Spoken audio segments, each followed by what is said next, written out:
Alright folks, welcome back. We have finally concluded our cycle through all the characters in high school. So, let's see. I have to say... Alright, that's great, Lito. I have to say that we kind of ended on a low note, right? Sasha, leaves something to be desired. I think because of this experience, I'm pretty much going to take an executive decision that I'm going to try to do as many of the character stories as we can. So we're going to stick on easy and try to collect as many of the character stories. And maybe in the end, depending, I could see how hard scales with some of the more ideal characters. So the question is now, do I do a salty run back on Glacia? So Glacia is an orc, exiled orc, trying to secure the land and the people that exiled her, right? So classic Gnoll, Dark Elves, Orc conflict for land, very tribal in nature. I think we're gonna cycle back to her. Let's start with Brooke, the first character that we actually played. So Brooke is trying to find out why her grandfather basically left her for dead. And her graduation even. The reason why I'm gonna use the lower scaling is because I'm kind of curious if the block, how well blocking is going to scale. Let's go back to Brooke and see what happens. Alright, Merciless Flame. What was... Oh. Yeah, and I even say that the starter decks, while they're pretty much nothing to write home about, any particular character that has a singular element, a singular element is kinda rough. Like really kinda rough. But let's try to make the singular element work, right? Because I kinda... What is she gonna do? Probably... It's probably not gonna turn out that way. Either way. Because Deluge is water block only. We'll see. Let's make a beeline. Or it's the accomplice. Or an old friend, that is.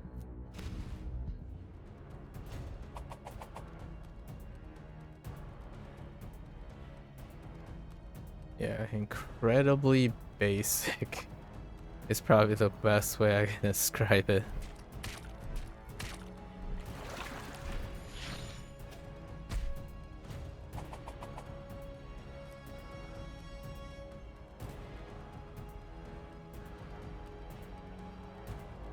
Although she does have focus.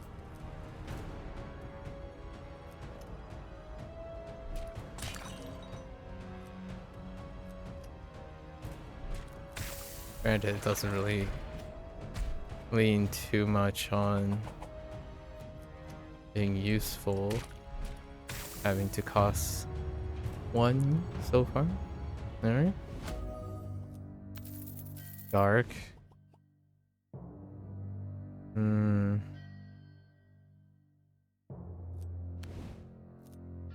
I suppose we can lean in on whatever water block we have. See which side of the alignment we end up on.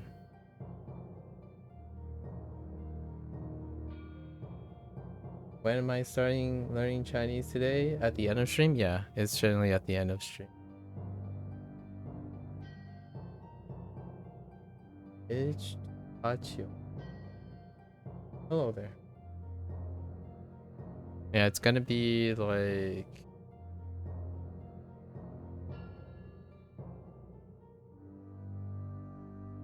almost 7 hours from now. Hmm. Go to that store. Go to that store.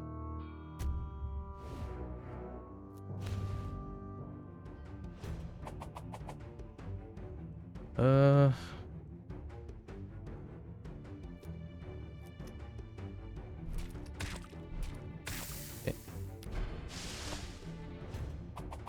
It's Paccio in Polish. Oh, that's cute.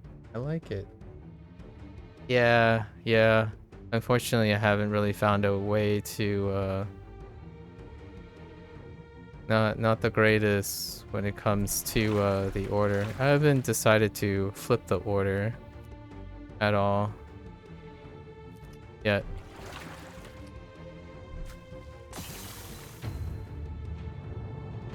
Yeah, but all those sessions and stuff are available on YouTube, so don't really have to. Twitch is kind of more of a platform that I like to stream on. However, generally everything is categorized and organized on YouTube. Poison.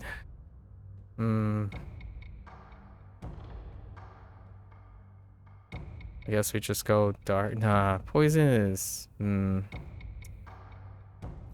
pass on poison.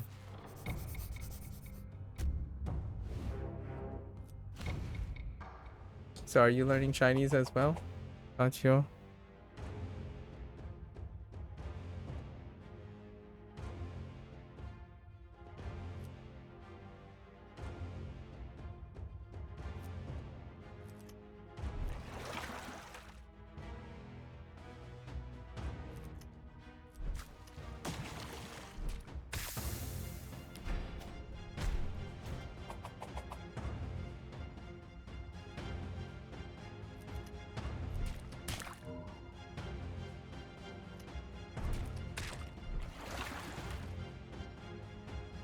Oh, well, hello there.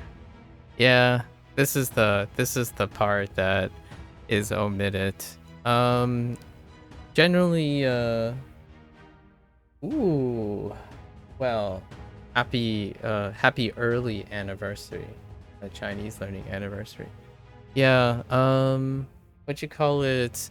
Yeah, this is the part where the beginning of the day, whenever I have an opportunity, like I've been playing this game for a bit, but generally these things are temporary. So the things early in the day are pretty temporary, but I don't the foundation is the bottom line.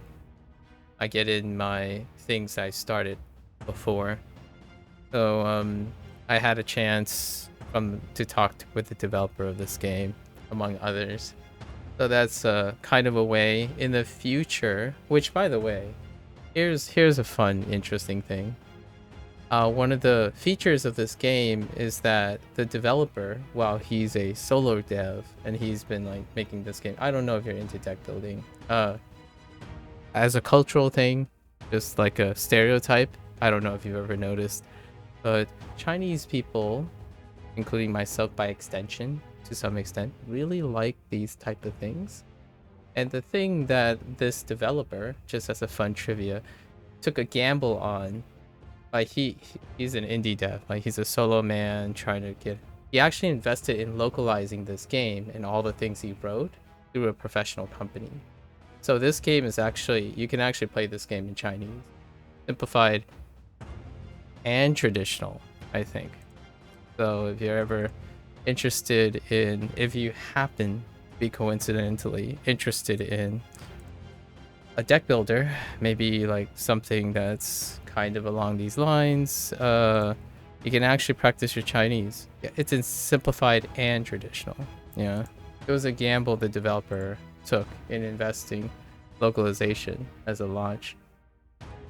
Always, trying to suggest different ways to interact. Video games will be eventually the way I interact with my target language. So I do have a few Chinese games in mind in the future, and I also have like Japanese games in mind that I have. However, I need to build up some sort of like I need to ramp up my involvement in video game again. Yeah. I think the text in this game is pretty yeah, Deckbuilder's vocabulary is kind of specialized. It's a bit specialized. However, it would be really fun to uh, learn these soon. Learn these words soon in Chinese, because then I can start playing video games in Chinese. You think it'll be too advanced for you in Chinese though? Me too right now. I'm gonna be real. Like it's gonna like it'll take hours just to get through card text. Like I can't I don't even know what block is. Although like water, fire, nature, that's pretty good. And then you can probably get used to seeing the word damage all the time. But then you start getting like raw, and I don't know how often you would go into a conversation saying things like draw, and it's understandable. But it is kind of a interesting take.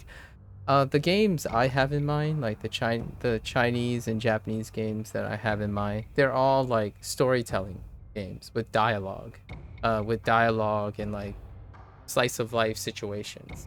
So most of the time, those are going to be like contextualized in the everyday life.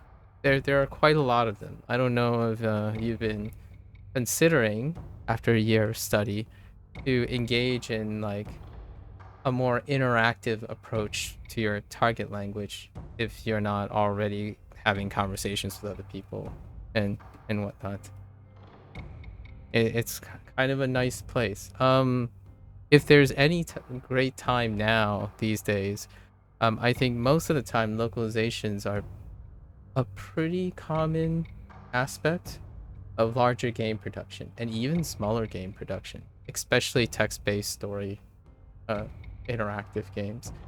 I know that for the gamers, right, who don't language learn, typically storytelling games and novellas and point and click adventure games aren't as exciting because they're more like doing the interactive thing. But for language learners, I think it will make one really like the storytelling again, because if you're able to play a game through your common language, your target language, and every other localization, and kind of be able to appreciate the differences the language makes to the game itself. You have only been having conversations with teachers for now, so that kind of game would be fun. Can you drop the names? Oh, for Chinese? Chinese, huh? I honestly think. Wait, let me check if. Oh wait, but are you happy? Like, since we only recently talked, um, are you like in a mood? What kind of mood are you? Like, there are wonderful like super not so happy games, but they're like about overcoming grief and trying to be happy, like trying to make your circumstances nice. Like this one, I think this one, I'll give you the link. It's called Roguelike. The writer is actually Japanese, Japanese slash like Americanized as well to some extent. But this game supports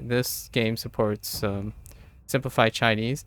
It does say there's audio, but it's largely a text based story, and it takes from the perspective of a child. So oftentimes most of the dialogue is very like casual. It's super casual, and at the same time the subject matter is incredibly mature. There is another one.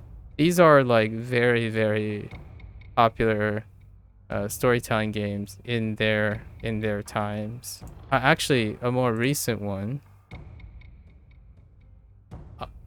Yeah, a more recent one, which can be a little weird too. this one. So Rakuen and Omori both support simplified. And typically these types of games, if you ever find that these type of games interest you, they usually talk about like family and then mental health, depression, that type of thing, but overcoming it or seeing silver lines.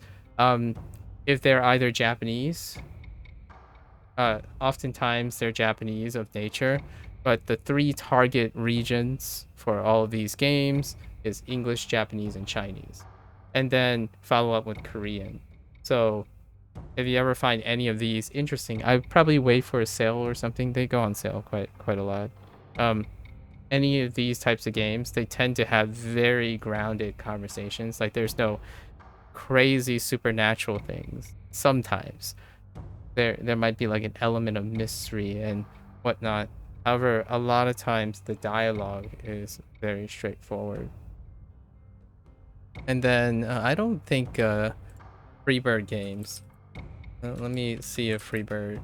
I haven't actually checked this now that I think about it. If Freebird games have localization. No, wait. Yep. Freebird game. Oh no, Freebird games do not have localization. Oh, that's such a shame. Yeah, those types of games. There are quite a lot of them, and they're incredibly like their communities behind those games are incredibly fun to interact with. So hopefully that gives some inspiration. If you're a very happy person and you like seeing people overcome adversity or deal with deep topics, I'm a person who focuses a lot on rehabilitation or encouraging others to see somewhat of a more creative, like realistic perspective on things that happen in life. So these games kind of resonate with me a lot. And I've already played them in English, and I look forward to playing them in Chinese and Japanese. Yeah. Once I am a little bit more competent, I need some more time with my reading comprehension. Yeah, well, there you go. Lingering weakness. With that all set, how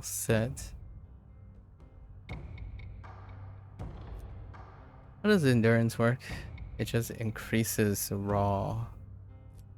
Nah. Wait, but you could set it up to no.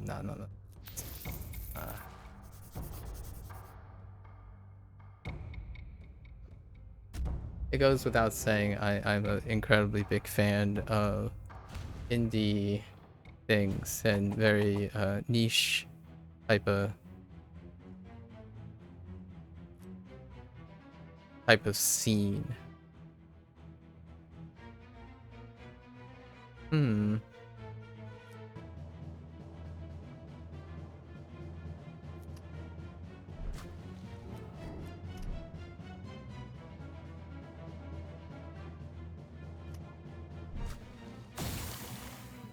Well, this certainly works out.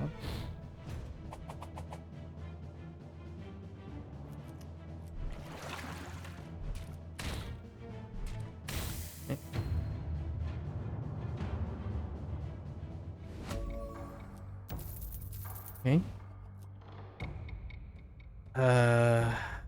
There's fire withdrawal.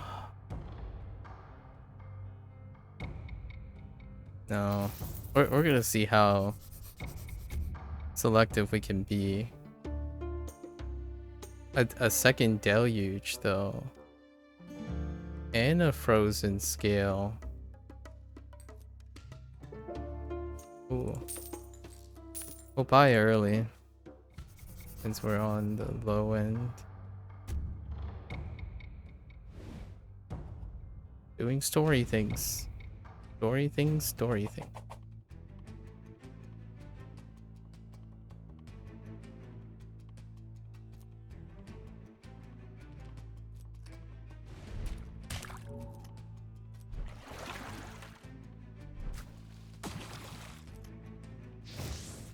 Wait, what the heck?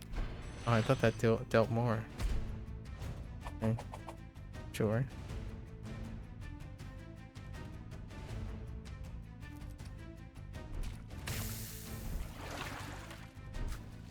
Oh. Oh, that's the total. That number is the total damage.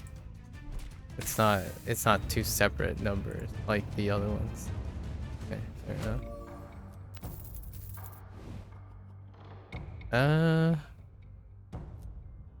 Nah. Nah. Nah. Okay. Pyromancer? Okay. At least this is nature. Which is kind of bad for water defense. And water attacks for that matter.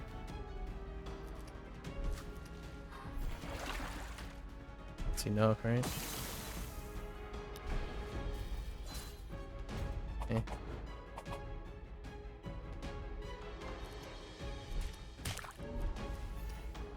Okay. Thank you. You'll continue practicing some Chinese characters. Have a nice stream. Take care. Take care. Good luck. Good luck with everything. I look forward to hearing what you decide to do in the future. And would be exciting to hear what you do to celebrate your 1 year. Your 1 year anniversary with Chinese learning. I can't believe I'm saying that. 1 year anniversary. Definitely worth celebrating, you know?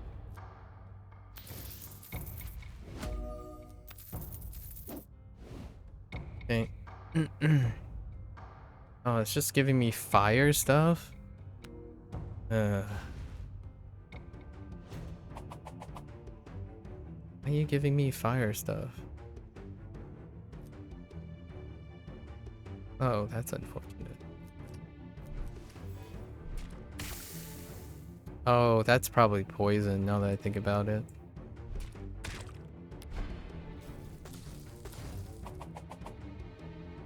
Apparently poison, alright.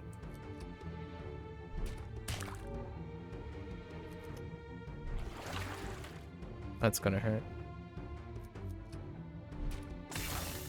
Just one. That's fine.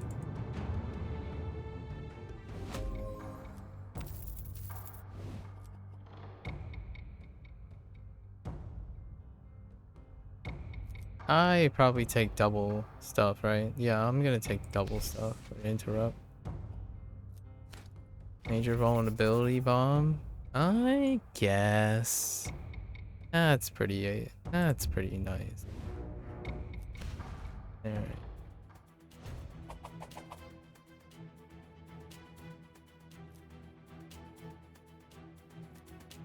And 20. 28.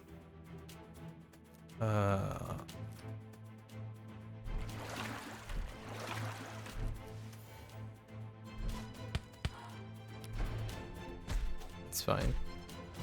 Has block bonus. That's not fine. It's kind of annoying missing it by 1.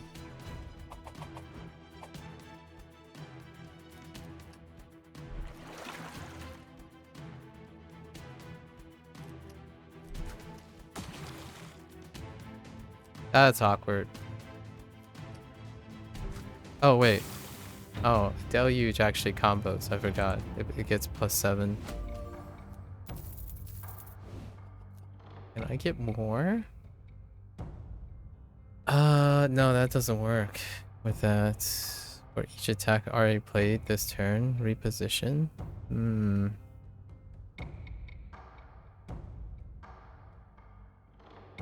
No, we're not really spamming that. Unless I get... No. It's fine. I'll get a store along the way. Brilliant.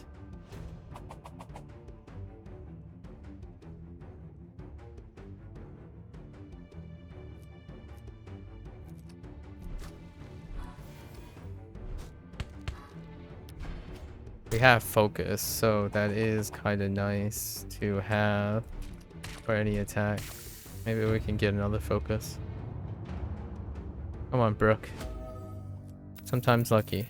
This is not an son of a.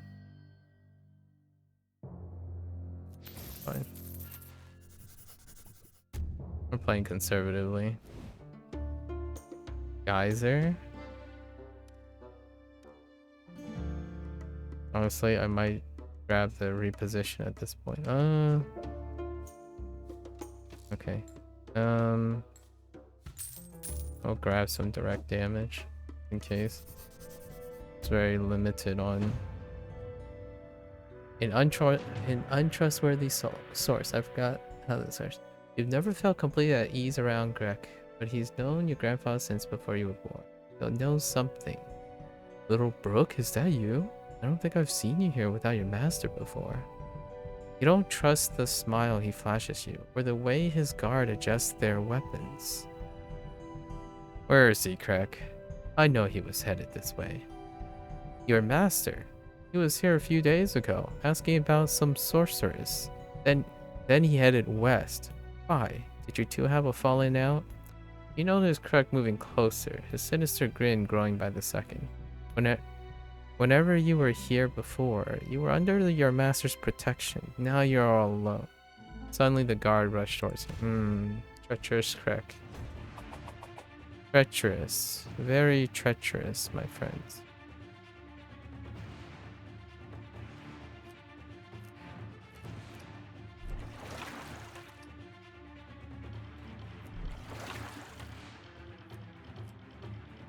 Oh. Oh, it says the next card. So, goodbye. No hard feelings, buddy.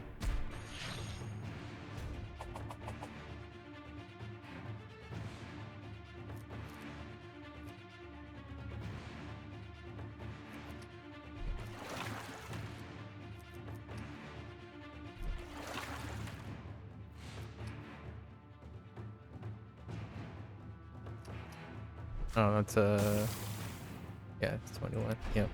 Oh, I know why it totals the end. They total the end because it's after this +7. I see. That's why. That actually checks out quite a bit. You know, I kind of want to get rid of these guys, but I guess it's not in the cards. Haha. I guess it's not in the card. Oh wait. I can't do anything about that, actually. Dang it. I miscalculated. Fine.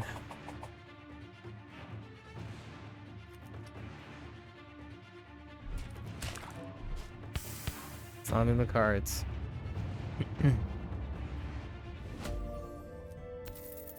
What a world coming back to the very first character makes, right? So actively focusing on discovery.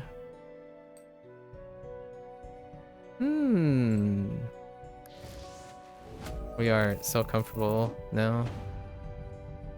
Stumble in the right direction. Attacking a water mage with fire was a rookie mistake. Even an apprentice like you could see that. You're right to never rely on Greg. So at least this has taught you to trust your instincts. Thank the elements you were given a direction before his guards ambushed you. And Craig said something about your master looking for a sorceress. Not much to go off. It's not much to go off, but at least it's a start. Who is this mysterious sorceress, and how is she connected to your grandfather's betrayal? You won't find any answers standing here. It's time to head west and confront your former master. Not grandfather yet. Whoa now. That is quite a trek.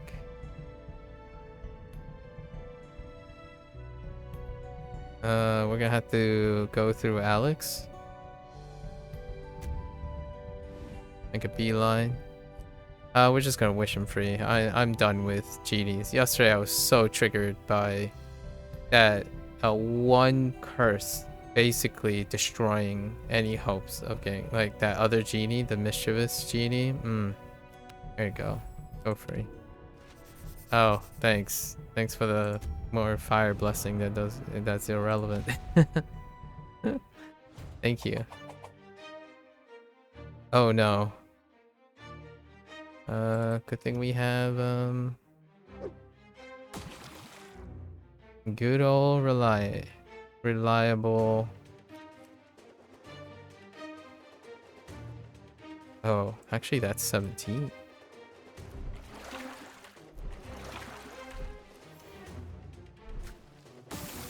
Oh, could I have taken? No, I could. Actually, I didn't really need to throw that. I don't think. In retrospect, I was gonna get another item after this.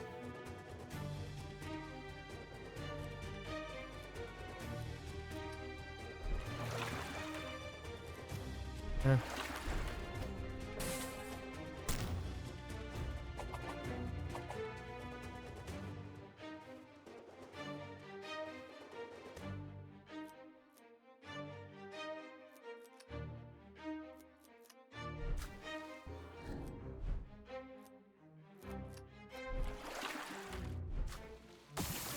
Okay. I do like her deluge power though. It's about the rarest one to have defense. There's not a lot of like defensive and offensive at the same time kind of things. That's kind of nice.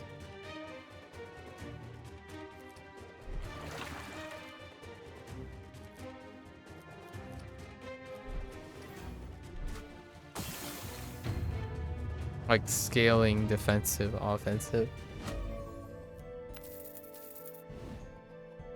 Unfortunately, well, eviscerate. Oh, I mean, Blitz is kind of nice for endurance. Quick endurance. Will I ever get an eviscerate chain? I mean, it's possible. But I only have what, one source of that? Gaining endurance is pretty wild.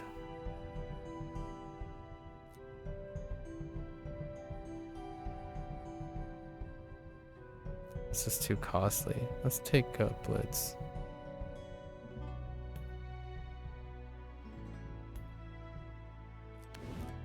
Whatever can complement interruptions while raising defense, I suppose. Yeah. Okay, energy. Let's make our way, journey to the west. Okay.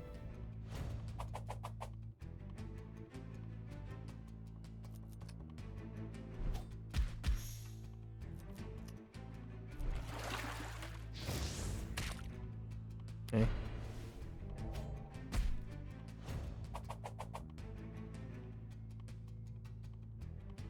Hmm.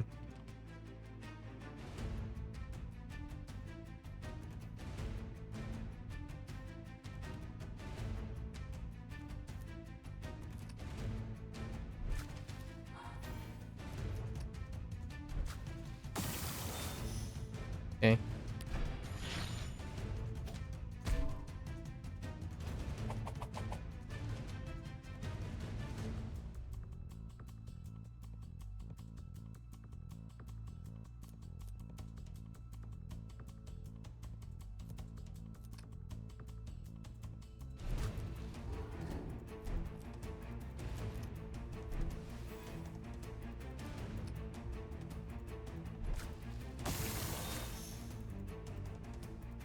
I mean, Deluge is pretty dang strong. The question is, can I reliably... Getting that second Deluge was pretty big.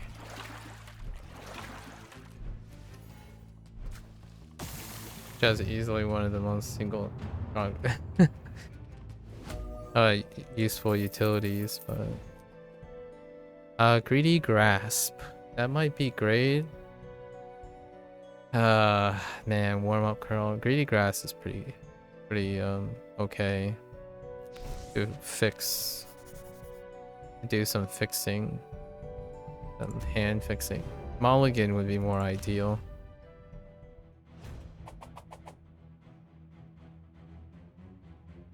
Oh, this is nice though. Don't mind if I do. Oops.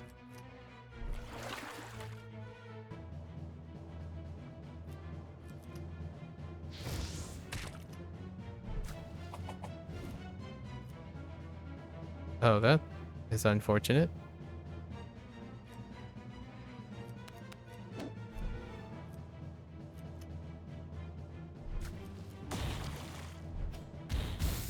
Okay. Vulnerable, that's okay.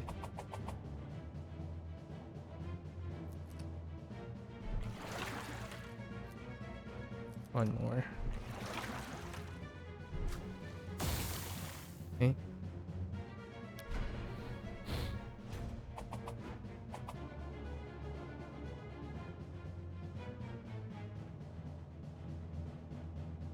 Hmm.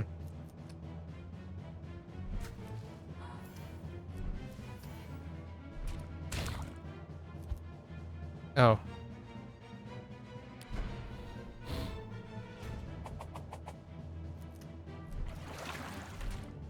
Okay.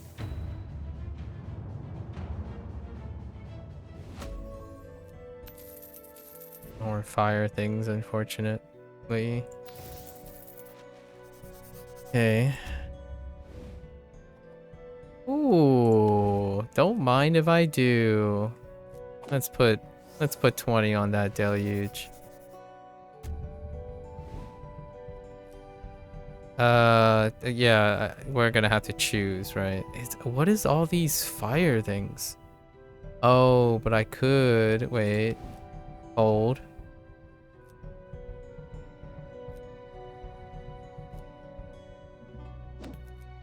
Get 2 random cards. I don't think I want random cards, right?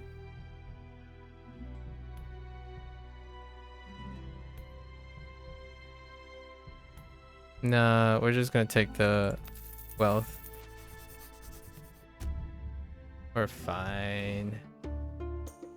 Hurricane. Ooh. I think hurricane's fine though. We'll take a hurricane.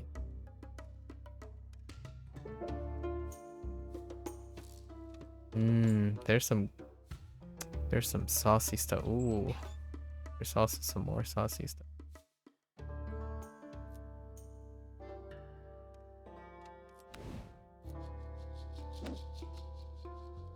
Yeah, I think we can take a hurricane.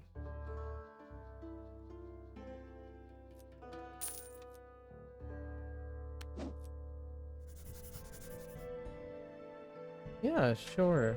Admiral Lacey. I'm always open for talking about language learning and content creation. If you're soliciting anything from my input, yeah, we can talk about anything really. It doesn't have to be relevant to the thing I'm doing.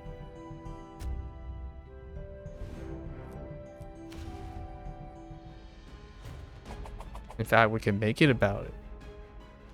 I did a stream of Duolingo and then a learning platform I like more, but I noticed I wasn't entertained on the latter one. I was just learning for your own sake. Have you experienced this? What would you suggest? Oh, what was the other learning platform? I think ultimately, if you started with Duolingo, right? And you spend... It was Marumori. Ooh, I'm not sure I'm familiar with Marumori. So, one thing, I honestly think there are 2 paths here that are very, very logical. Let's like talk about it logically, right? So, do you think Duolingo is entertaining? I know you said you wasn't entertained on the latter one. However, it would be too presumptuous of me to say that you're entertained with the former as well. I think often in these types of situations, you build on the things that work. Hear me out here. But first, I'm curious. Are you actually entertained with Duolingo though?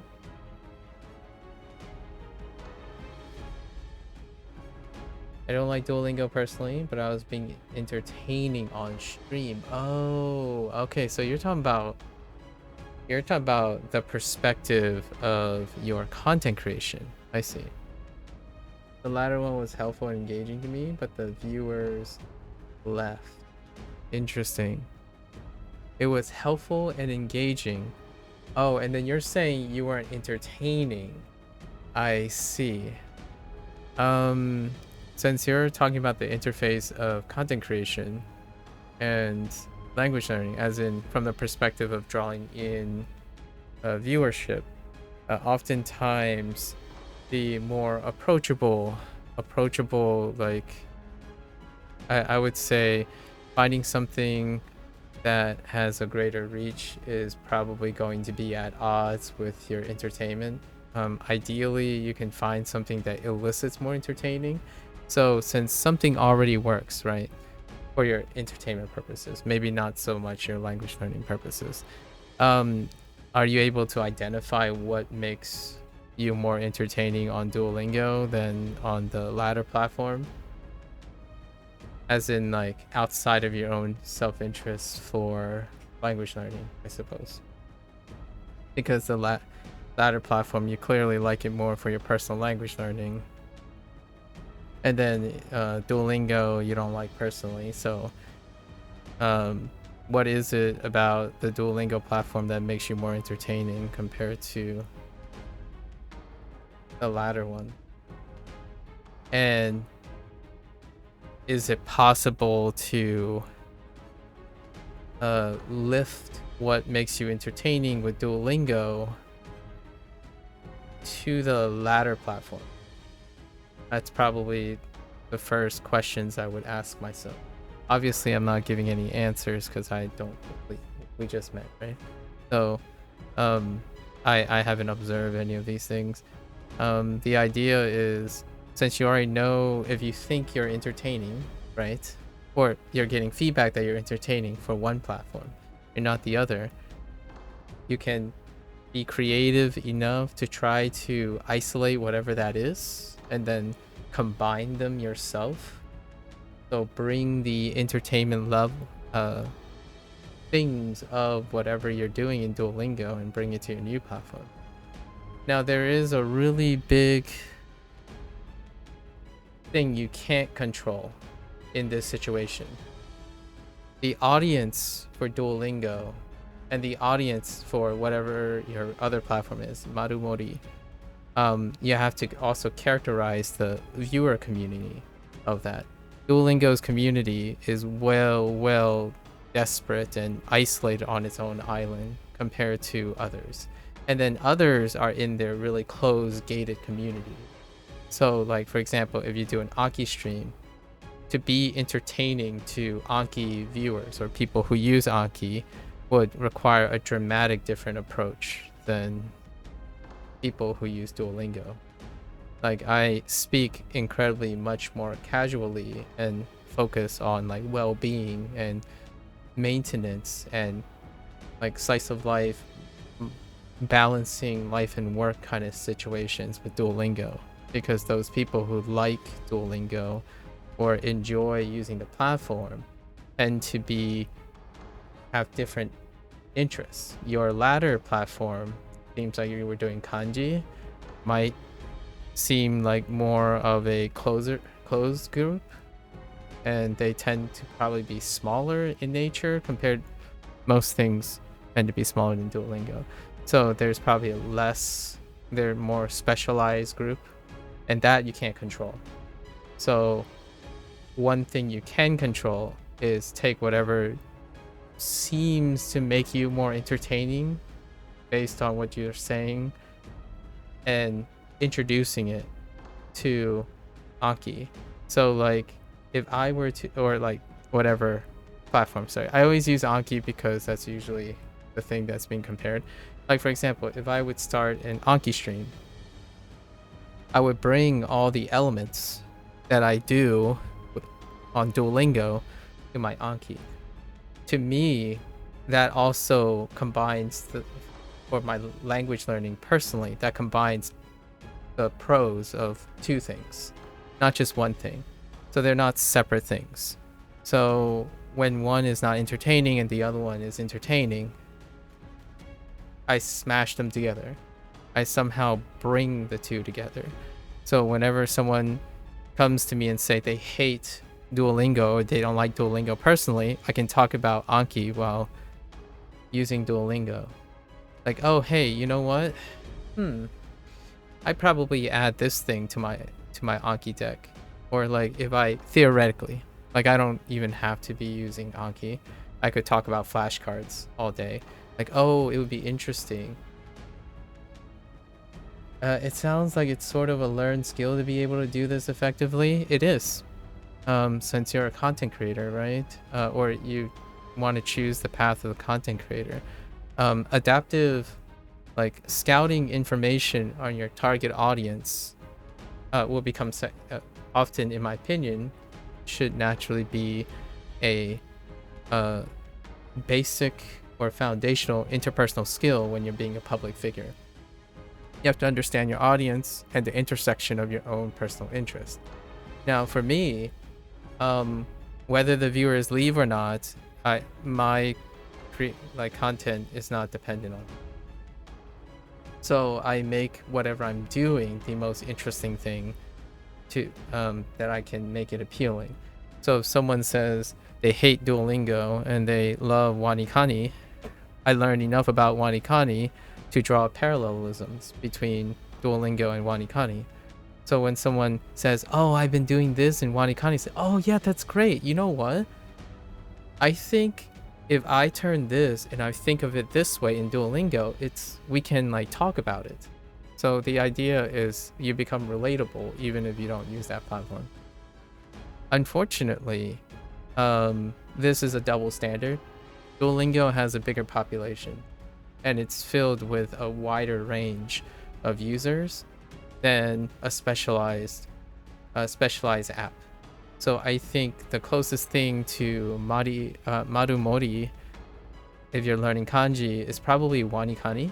And Wanikani has a bigger audience. The downside to that is I'm not entirely sure you can actually stream Wanikani. I haven't ever got the all clear or something. I've considered trying to do that. But Anki, doing Anki sessions, that is not my territory.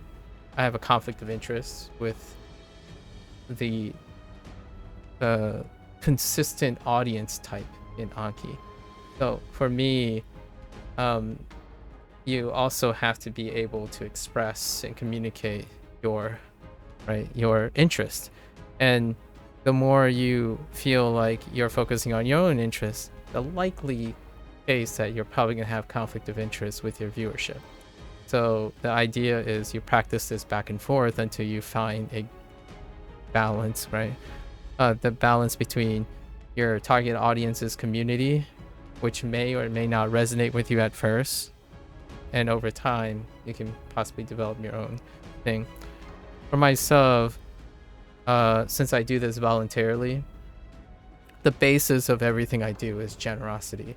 So I'm not here to concern myself with individuals that come and go.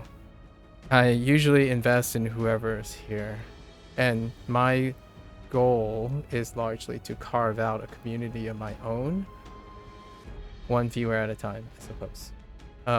So if they leave, then I know entirely that I'm unrelatable and not the platform I'm using.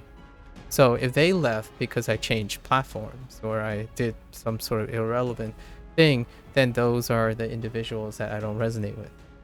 So it really is up to you on that situation.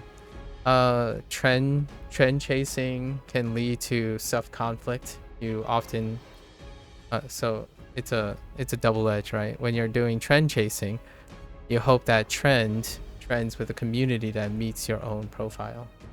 So oftentimes a great thing to get a lens into this is joining the community as opposed to creating content before understanding what community you're interacting with. I don't know if Marumori has a community that's openly sharing things. Wanikani does. Wanikani has a forum. Ushu has a forum. And Duolingo has a meme. So Duolingo has an official channel that's predicated on doing the social media thing. So if you're in connection with the social media and topical subjects involved in your language, then Duolingo tends to be okay with that. So if you're someone who's like throwing memes around like Bing Chilling and whatnot, then you'll probably resonate with Duolingo because that community is predicated on the social media aspect and gamification, like very specifically casually gamification.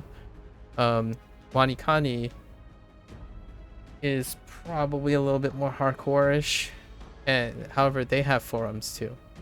So does Bushu. I hope your Marumori has a forum, and being able to collect some data from that is very worth investing, right? As a content creator, your appeal and your resonance and how well you develop your interpersonal skills involves research and investment in people that don't even know you exist yet. That's kind of how one builds reputation as a public figure, in my opinion. Yeah, like I'm playing this game, for example, because Daniel O'Brien, the indie dev who made this game, just so happens to pick me out of all the people. Like, I didn't give any indicator. I spent the last 8 months language learning, or 6 to 8 months thinking about language learning, and Daniel O'Brien was like, hey, you know, you play roguelike deck builders. And I'm like, I do, but I haven't done it in over 6 months. And that's it. The rest is history. You know, I invest in people. And yeah, certainly it's not the greatest hit the ground running and being a viral sensation kind of thing. But generally speaking, my advice often caters on asking a lot of questions about you. Ask you if you know what works, what makes you entertaining, and then finding creative ways to make what works and combine it with what you don't think doesn't work. So in this case, whatever you're doing that makes you think you're entertaining on Duolingo, it is well within your creative potential to lift and create situations in the other platform that makes you entertaining. My only concern with this approach is that I need to know for myself if Marumori's community is similar enough to Duolingo's community. And generally, especially Japanese groups are divided. They are incredibly specialized. There's no overlap in them. They are quite hardcore outside of Duolingo. Like, Duolingo is the casual front. So many of the Duolingo users have a chance to also understand Anki, Bushu, Wanikani, things like that, because Duolingo tends to be a stepping stone. So much like you, it's not a coincidence that I expected you to say you don't like personally Duolingo and you like the latter platform, but it creates a conflict of interest because the viewers are less casual. They're very specific, and that is a very reflective characteristic of having a casual product versus a specialized product. So if you consider yourself a serious Japanese language learner, you are likely to lean towards a platform where the viewers are incredibly selective and probably normalize hard to please, because you have to ask yourself, how do you take something seriously? It's harder to please. Duolingo, on the other hand, is not. That's what makes it casual and incredibly popular, arguably the most popular, right? And you might be thinking, well, this might be a waste of time, or this might be a acquired skill that you might not find valuable enough. As a person who's going to be maybe an entertainer or teacher or a mix of the two and content creator, this skill that I'm talking about, in my opinion, is the foundation of problem solving, critical thinking, and interpersonal skills. Whatever you do publicly, whatever your future interests are, that skill will come into play. These skills will come into play no matter how long you decide to do this. And if you decide content creation is not for you down the road, when you go to interviews, get a job, work as a group, the skills I'm talking about are things that are there for a lifetime. And the reason I'm gonna be transparent here, my bias towards this plug is that those are the skills that I have marketably. Like, if there's anything I don't do well, like for example, I don't play deck builders really well. I'm not the greatest deck builder playing game. I'm not the greatest Japanese language learning person, or like linguist, etc. The one thing that connects me to content creation, even as a hobby, right? I'm not doing content creation as a job, is that I have interpersonal skills. So communication, problem solving, critical thinking. I help people solve problems. I make people feel, hopefully make them usually feel nice if they're willing to hear me out. And that's it, right? Rarely am I concerned with the optics per se, the optics of analytics. Like, a viewer leaves, that's very realistic. They're not interested, right? So maybe there's something in there that may be useful, but that's kind of what I would say. I think for most people,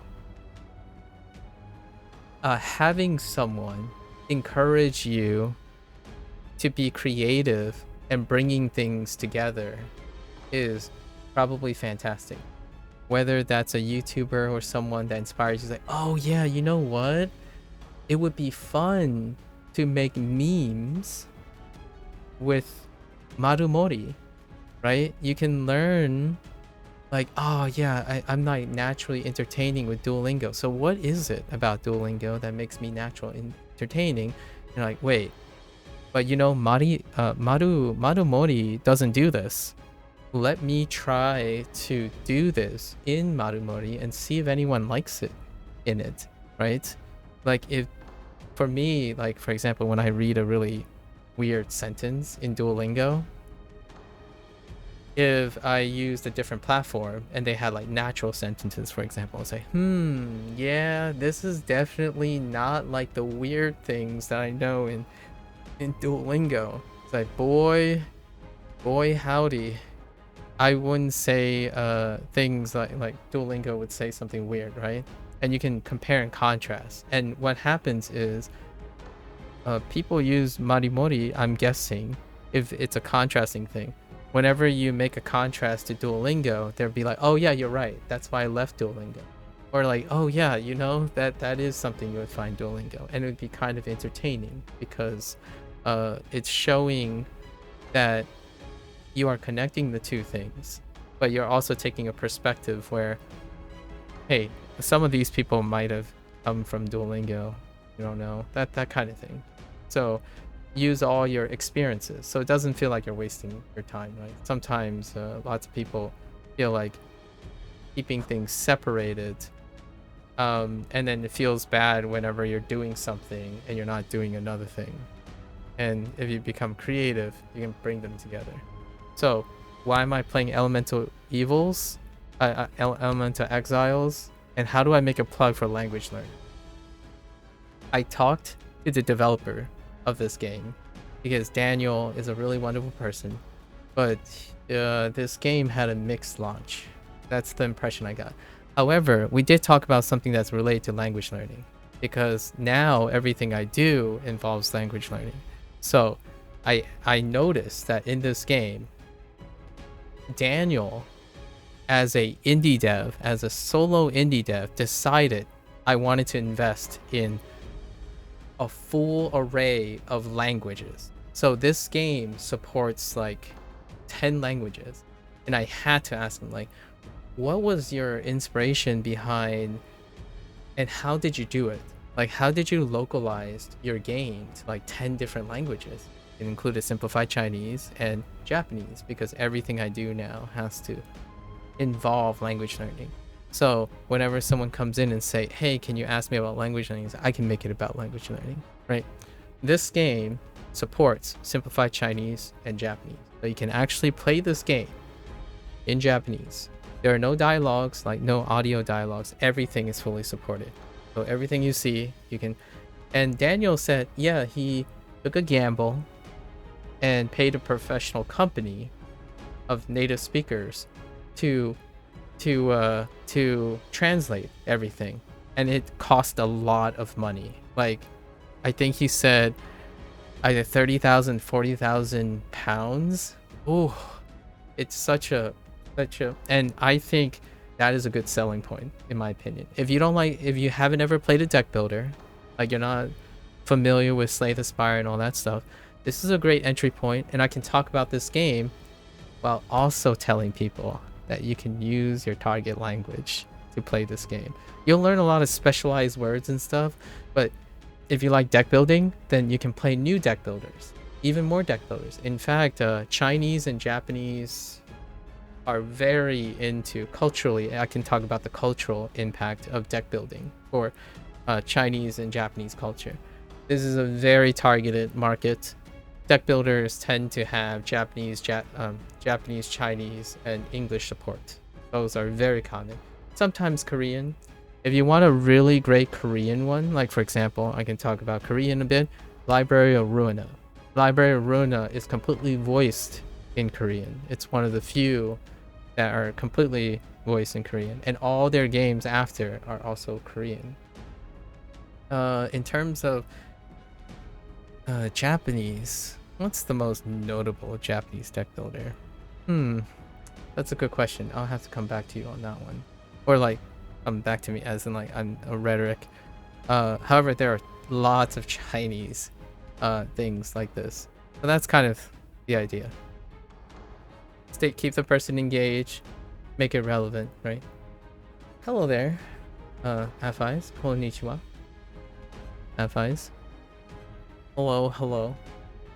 Maybe, yeah, hopefully, I want to ease your worry, Admiral. I think if there's anyone, like, I want to tell you that you are creative to combine what works and what doesn't work and make an even more balanced product for content creation. I think that is the mindset that is necessary, like very, very necessary or sufficient to stay consistent as a content creator. Constantly looking at what works, adding them to things that you can improve or like whatnot, and then having the motivation to want to be part of a community that makes your overall goals work. So I like the Duolingo community, so I'm going to try to be and involve myself in the Duolingo community.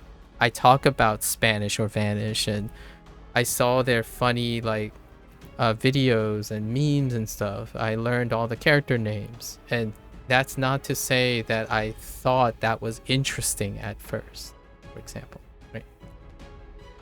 Genki desu ka? Me who only knows meaning. Beginning, spirit, desu ka? Naruhodo. Naru. Yeah, Genki.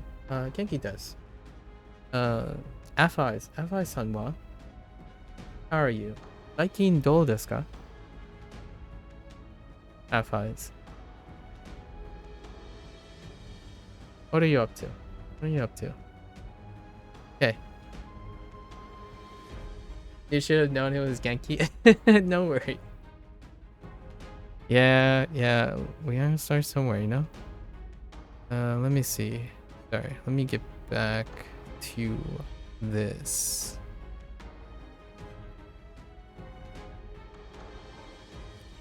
Yeah, it's not an answer, unfortunately, Admiral. I rarely am able to provide. I don't like prescribing things to people. I think the best thing I can earnestly offer most of the time is to constantly make sure that you're encouraged and motivated. If you have the encouragement and the motivation and some sense of direction, and you're willing to go towards those direction, I think be you'll work it'll work out. I'm a person who often makes things work out as opposed to um making guarantees or anything like that. Trust me.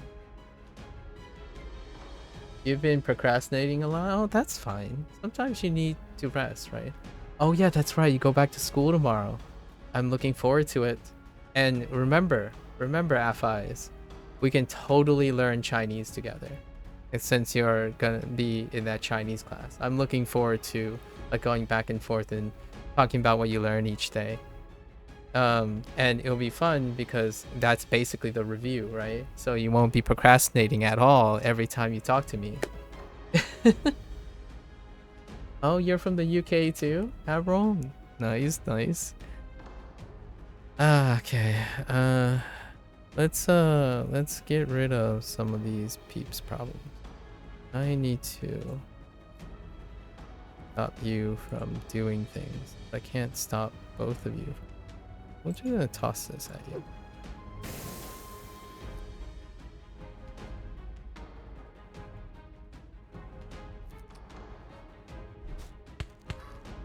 That's unfortunate that those are leaf attacks, but alright. I mean nature attacks. That's fine. 4 damage is okay.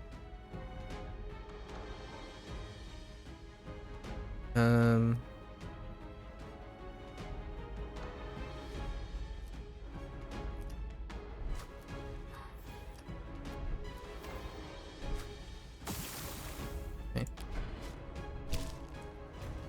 Stop hitting me, please. Thank you very much.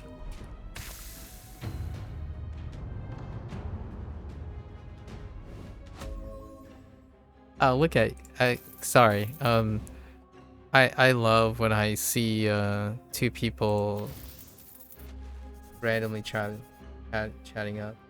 Oh.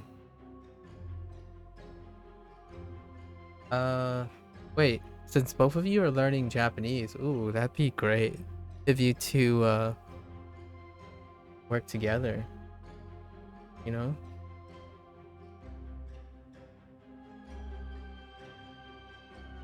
Sorry, I'm not smiling because I'm trying to be a creeper or anything, but I absolutely love it when two random strangers are very social right off the bat, and they're very candid with each other, because I think that's a great. Sorry. Yeah, I love it when two people start talking together, especially when there's an opportunity to like hang out and learn from each other and whatnot. Don't mind me. Don't mind me. Okay, let's see. Earthquake. That's sorry, little guy. Won't be needing your services today.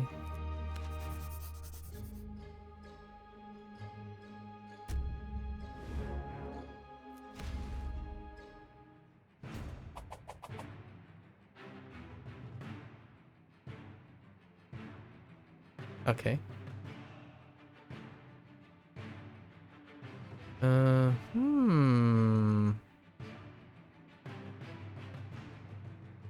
Oh, it's water though, so that's not too bad.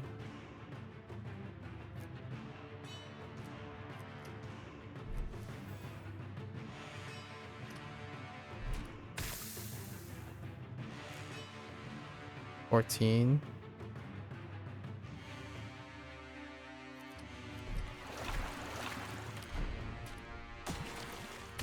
Okay.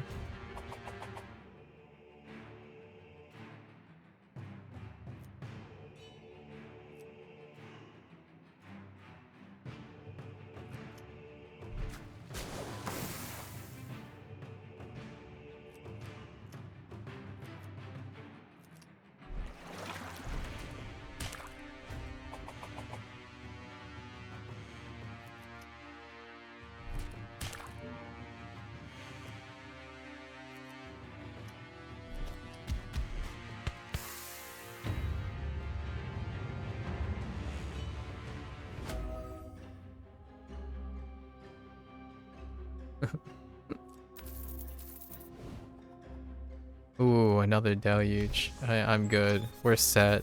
Let's just go in. Let's take this guy out. Oh, I like the character model. Confronting the past. Gandalf, is that you? As you approach the man who betrayed you, your feelings are complicated to say the least. Why? I have to know. If your approach from behind surprises him, he gives no sign of it. Because you weren't ready, and we ran out of time. I wasn't ready for what? What are you talking about? You realize you're shouting, but you can't help yourself. The council ordered me to track down and kill the sorceress Azalea. And what? You thought I wasn't ready to face her? You could have trained me. He turns and shoots you a look that's so full of pity. Your confusion turns to dread. Wait, no, you weren't ready to see the truth and join her, like I did a long time ago. Oh. That's not Gandalf.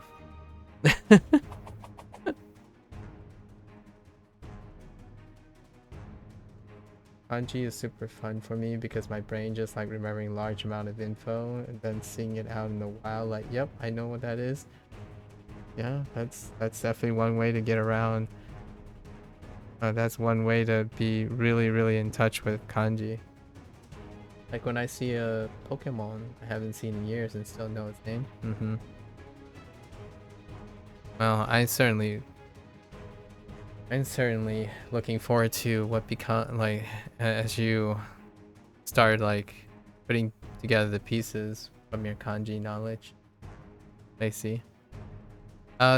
There is one person. Blair's not here right now, but I think you and Blair would hit it off pretty well. She's in a different time zone, but she tends to be like on a reverse schedule. Blair is engaging in the whole kanji bid as well right now.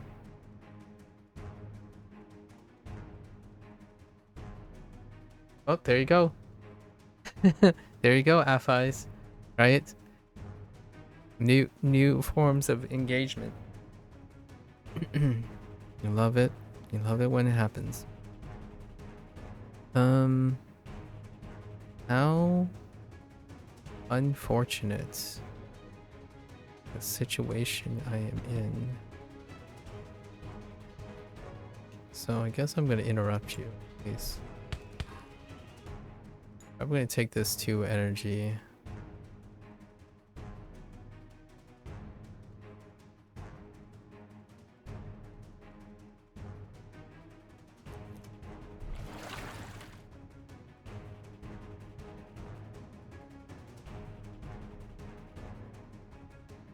Yeah.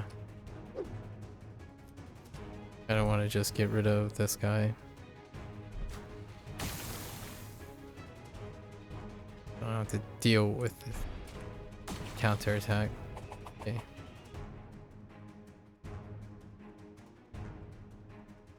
Well, that's awkward.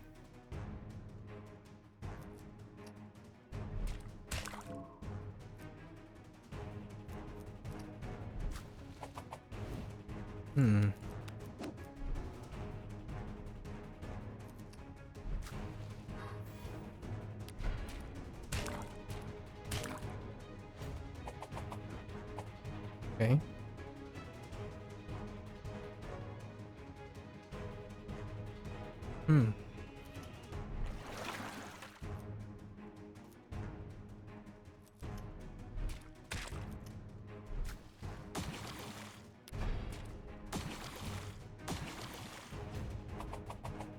We got one.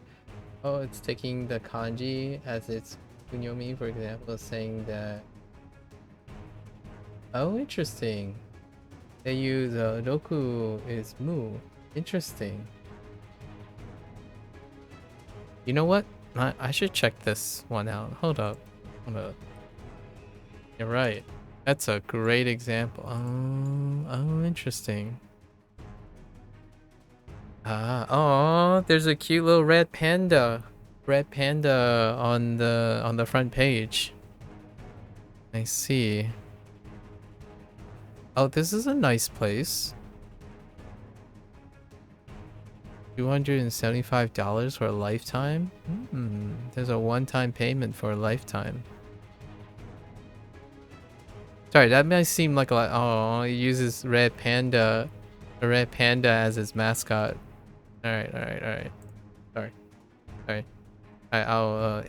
I'll investigate. Investigate afterwards.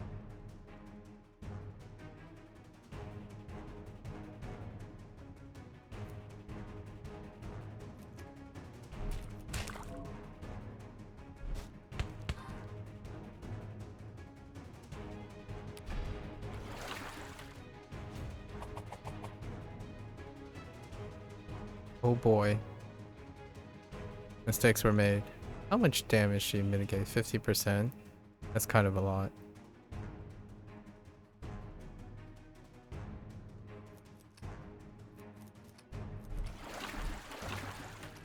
I really can't do anything about that. Alright, how many things do you recruit? Just one?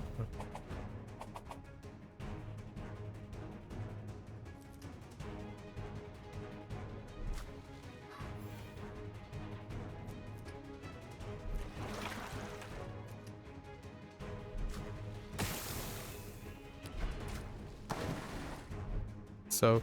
Alright, that's fine.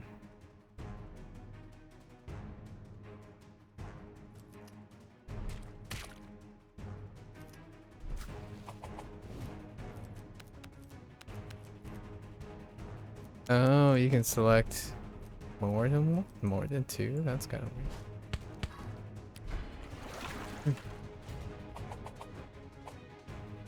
weird. Nah?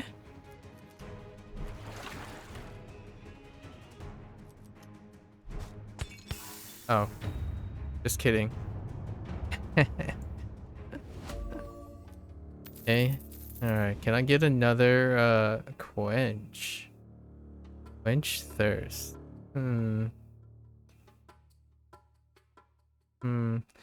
Oceanic Barrage though is a 3-hitter. Can come in handy. Actually, Quench Thirst seems very lots of utility. Startling revelations. As your master finally falls, you feel elation at your own strength, almost immediately followed by crushing guilt. You push the feelings down. You have nothing to fear guilty for.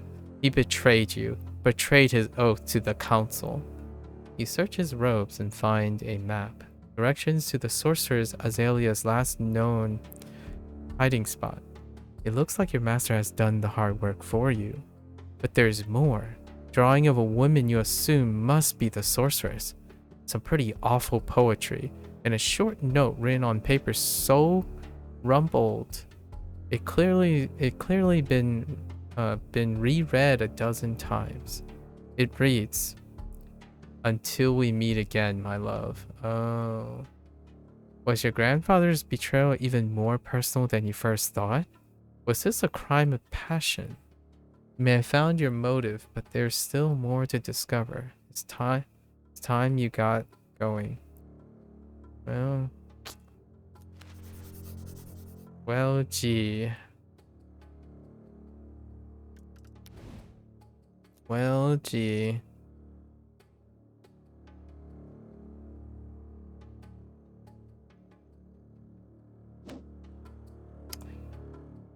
So you just popped your grandpaps, the new one. Alright, we're finally gonna get uncover all the locations in the game. That's the last location that's next to this place. Finally. Okay.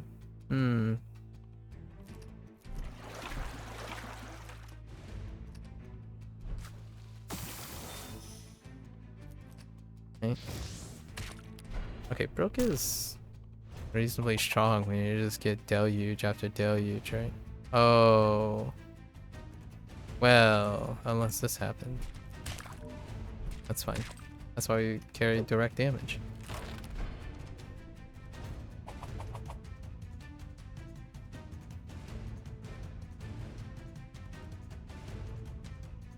Rip. I can't do both. Maybe I can get my hand on some defense? No. However, this is good enough. Cool.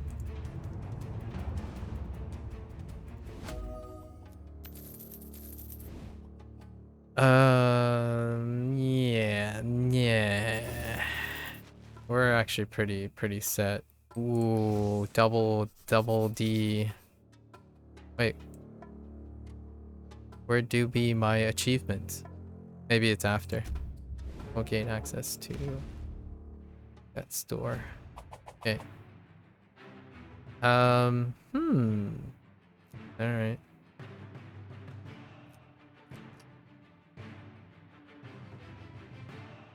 This guy's probably going to be a pet.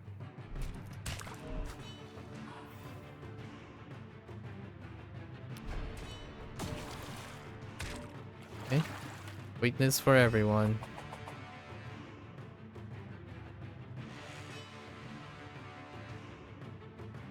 Intriguing.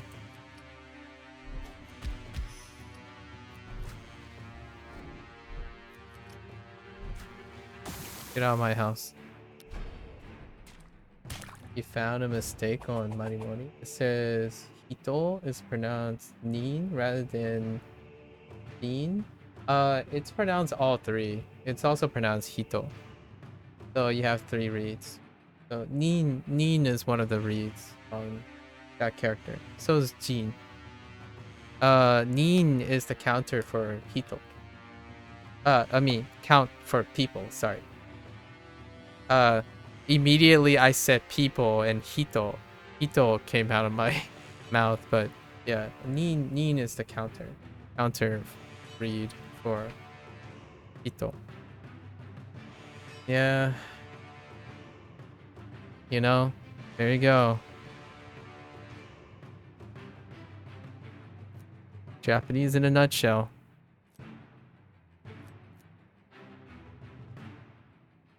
You know, Japanese in a nutshell.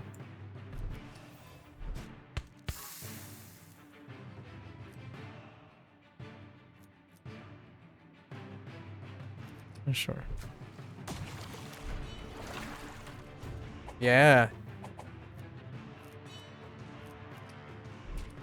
The multiple pronunciation jump scared me too at first because people did not list that under the reasons Japanese is so hard.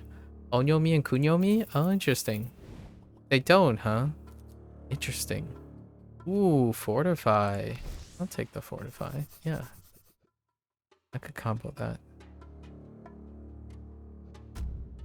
So no one has yelled at you onyomi and kunyomi. I feel like that's a pretty interesting.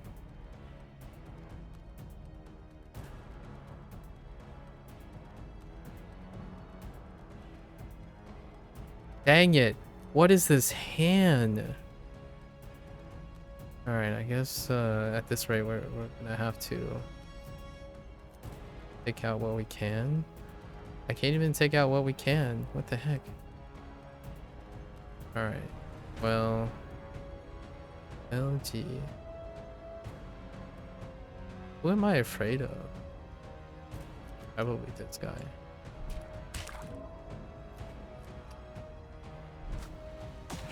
Oh, wait. I shouldn't have hit him again.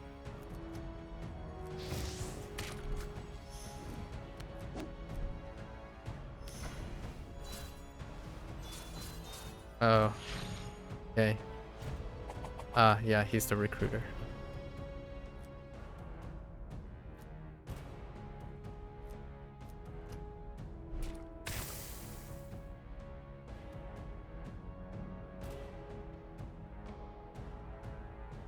I feel like Daniel might have scaled down the enemies even more. Why does it feel like these enemies are even weak, even lower than usual? Weird. Huh. Alright. We got a combo here. I just want to use this. Ah, oh, look at that sweet 45 damage. Ah, oh, that's so sweet. Talking about those, why you shouldn't learn Japanese ever? Oh, those videos. Oh, yeah, those videos. Yeah, that's understandable. Yeah, those videos. Have you also, has YouTube also blessed you with the "you've been learning Japanese wrong" videos as well? This is how you should learn Japanese? Because those videos are kind of interesting too. Or the millions upon millions of videos where they tell you how you should be doing something and then they all contradict each other.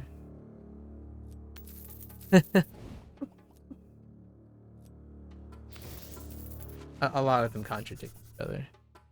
But you know. Content. Yeah, I avoid it as much as YouTube tries to get me to watch. Yeah. Whenever you are hit with a very bombastic and hyperbolic statements, I tend to... I still watch them, by the way, but I view them in a more of a informative way, like a cultural thing. Nevertheless, they're interesting. They make some interesting points. Oh my gosh, it's another deluge. I'm just deluging for days at this point. Oh, I feel like Daniel... Huh. This game's like... No. We're leaving.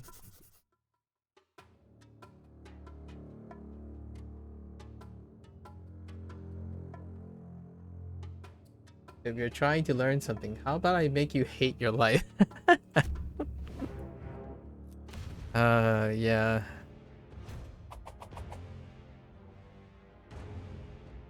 How about the type of YouTube videos where they said like, oh yeah, no one has known this secret because everyone, you get the impression that everyone has failed without this secret. Now I'm going to tell you the secret. Please watch my video until the end. I mean, obviously they didn't use those specific words, but they might as well have.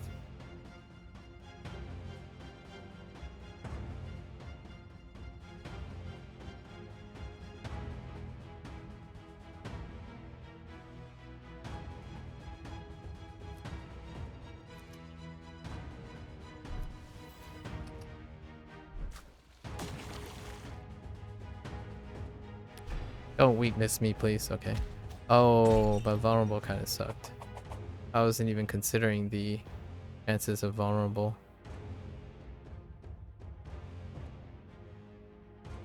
Mm.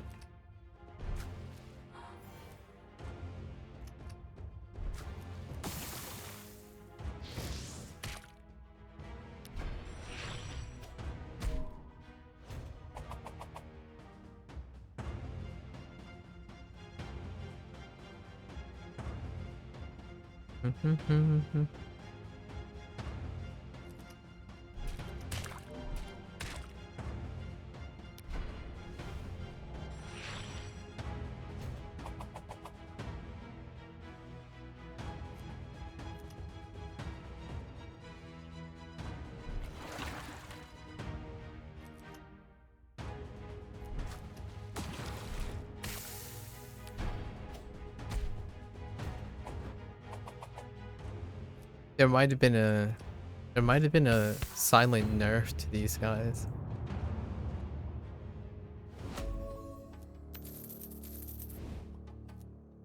I don't know. Starting to feel suspiciously undertuned.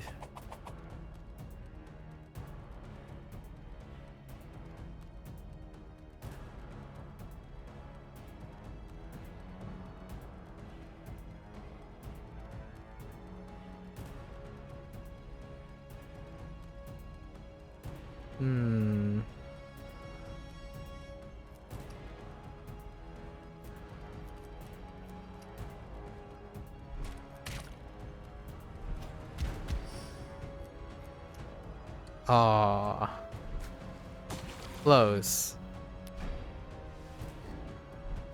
Lingering weakness. Oh, that's mean.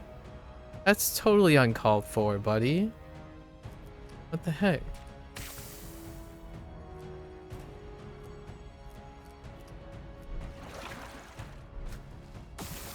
Okay, you can buff yourself up if you.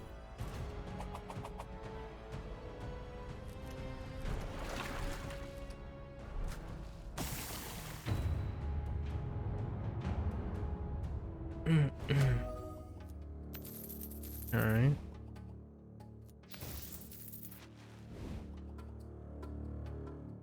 Oh boy. Guess we're just gonna take the monies. You know what? Whoops. I dislike that lingering weakness so much. I'm just gonna remove it. Get out of my face. I think we can just go straight at Fred at this rate. Yeah. Soon.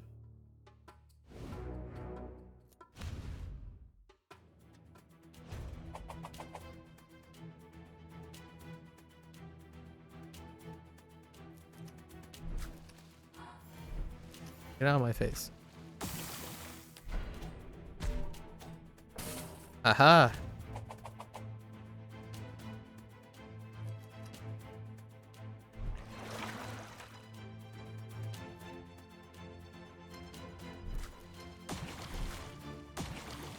Ah, I thought I could take them both out, but this is not enough. Okay.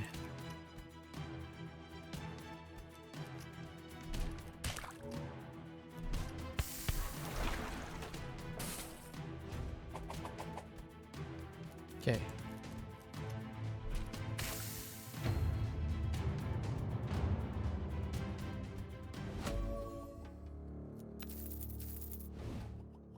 Okay. Ooh, ooh.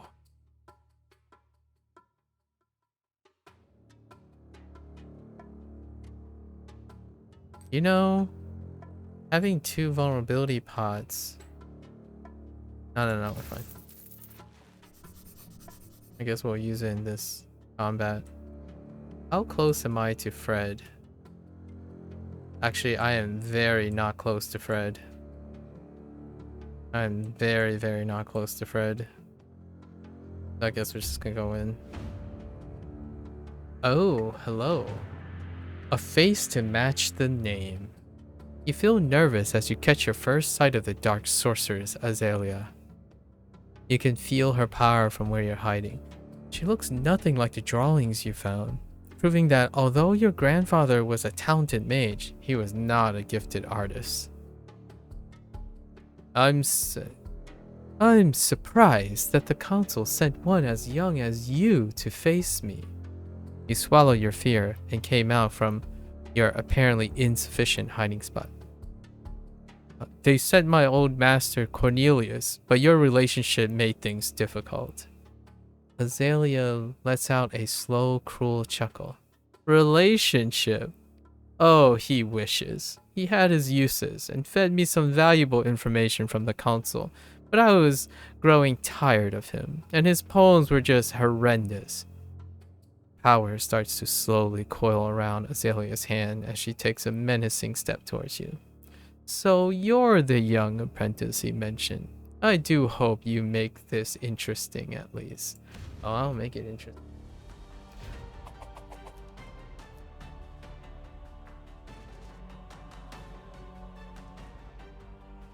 All right. Oh, why are there so many, why do you have so many, comrades? Are you protected too? Yeah, you're definitely protected. I wonder what that buff does.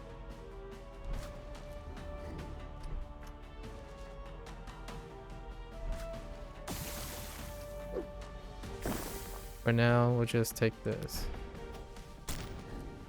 Vulnerability? I mean, lingering vulnerability is fine. I'll take that.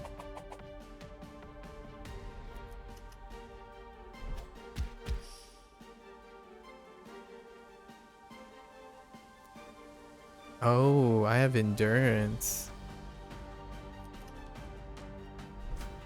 I can have even more endurance.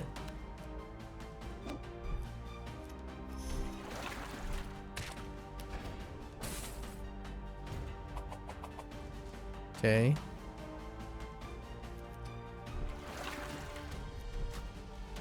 Holy. That. Wow. Alright. Alright, you ready to get bopped in the face? Oh. Just kidding. I'm kidding. I'm kidding. I'm kidding. I can't bop you in the face, but you hit like a... You hit like a wet noodle, so it's okay.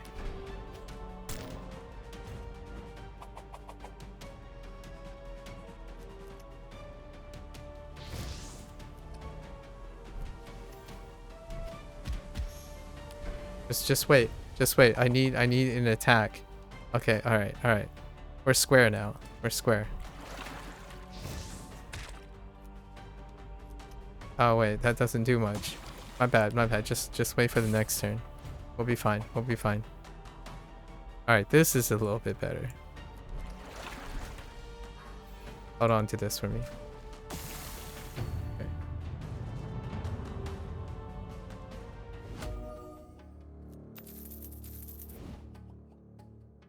Ice spray.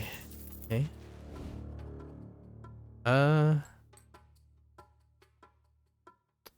Generative pot?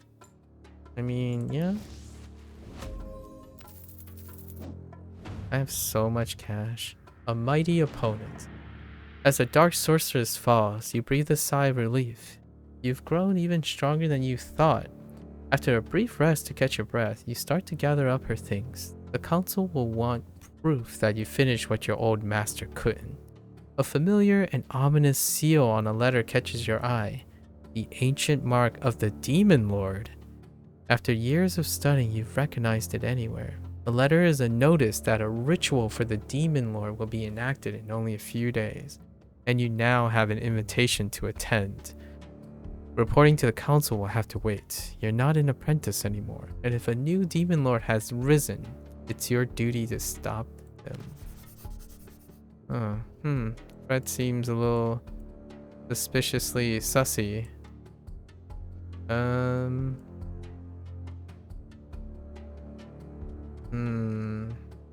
Yeah. How, what is the quickest route to get to Fredo? Really, really far off. Okay. Let's go up here. Yeah, we're really set. I got like 4 deluges. What the heck? Didn't even need to pick up any other attacks, really. Okay. That's a very unfortunate hand, though. Ooh. A little bit saucier now. Oh, I can shrink these now, which is nice.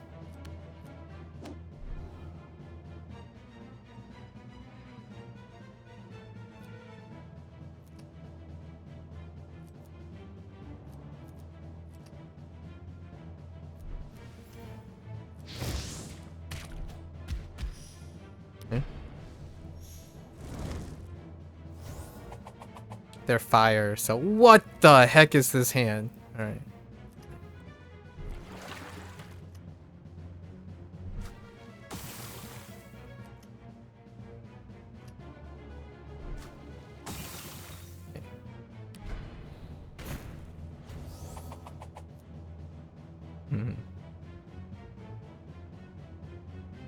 Sorry, I'm being a creeper again.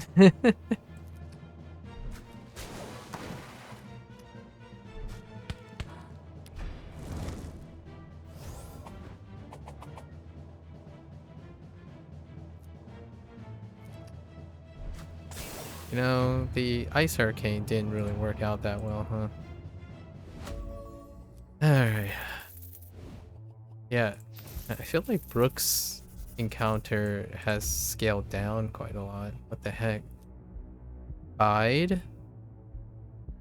Get a random card. Destroy. Alright, this guy's gonna get mad at me probably, so let's just destroy this. I don't really... What are you gonna give me? Overgrowth? That's pretty mid. Alright. Maybe,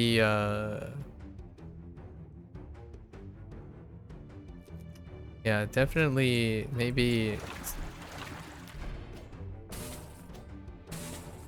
easy scaling is, a little too generous.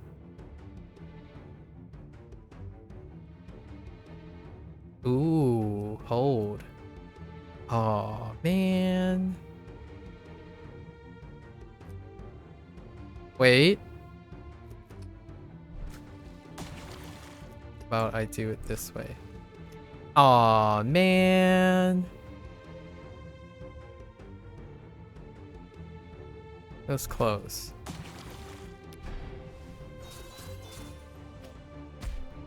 Okay.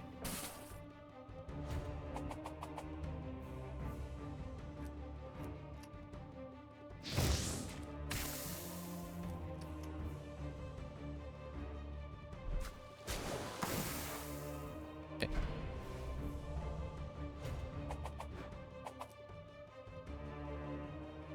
There you go. Yeah, Genki textbooks are quite expensive. Indeed they are.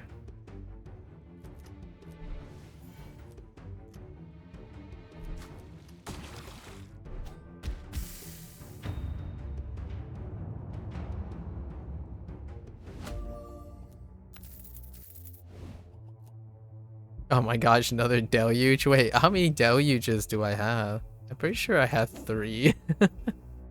And we don't need another one.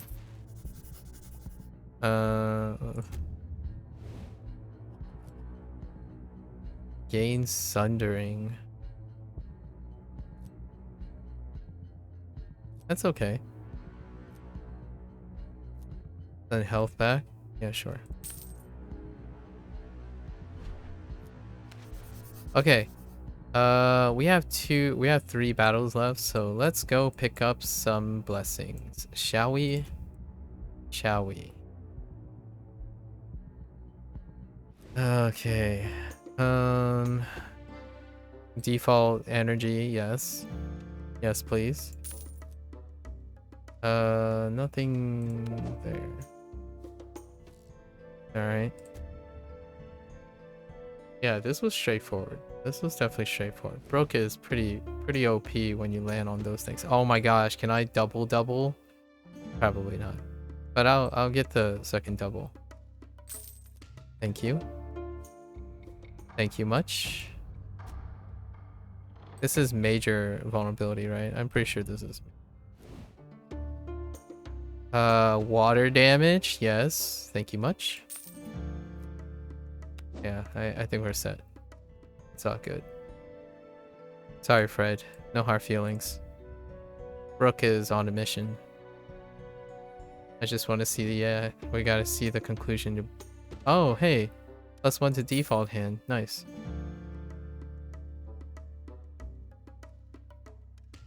Okay. Alright. Sorry, Milo. No hard feelings.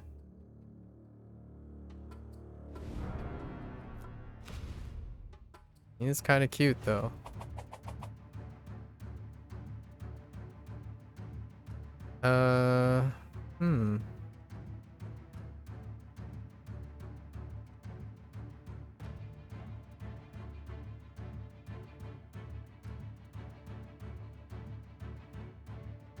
I was thinking I could take him out.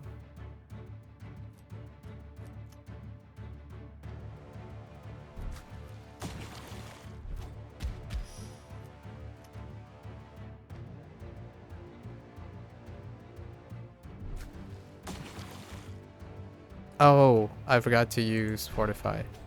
I was like, wait a minute. That number didn't come out the way in my head. That's because I was being a pep. No hard feelings, Milo.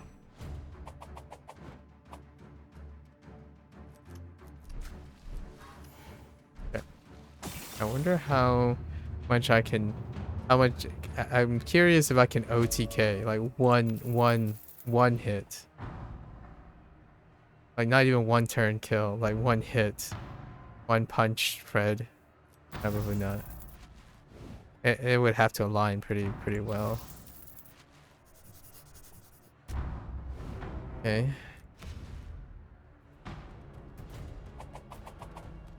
Alright. Well, that's not good. What are you gonna do to me?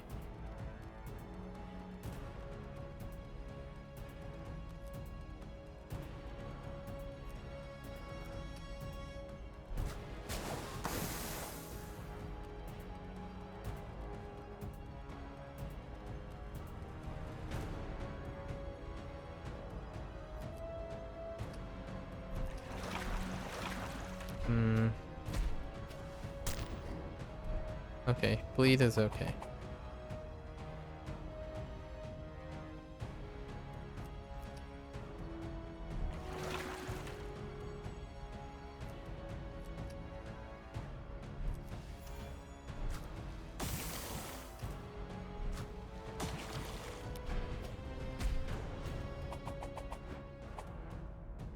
Oh, come on.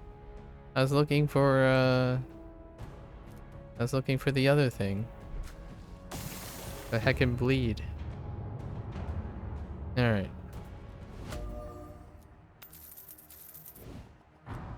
Now we don't need anything anymore. Alright, Fred. We're gonna try to do 2 characters. We have enough time. Your final task. You're finally face to face with the Demon Lord. And although you have plenty of combat practice by now, he's more fearsome than anyone you've faced so far. As you begin to speak, your voice sounds clear, masking your terror.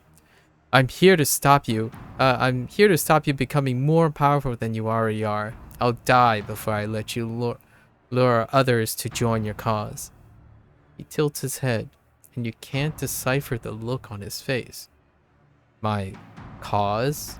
You have no clue what you're talking about. I know enough. He sighs as he looks you over, appearing almost bored of you.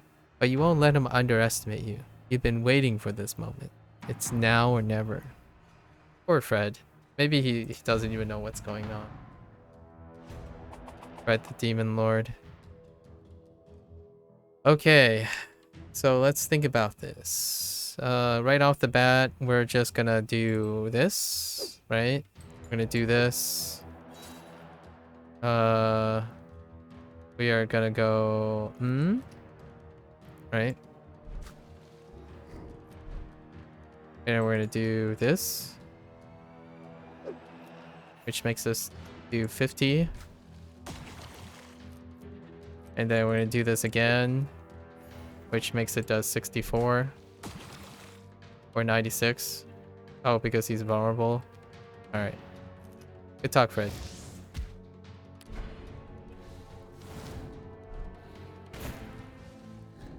Okay.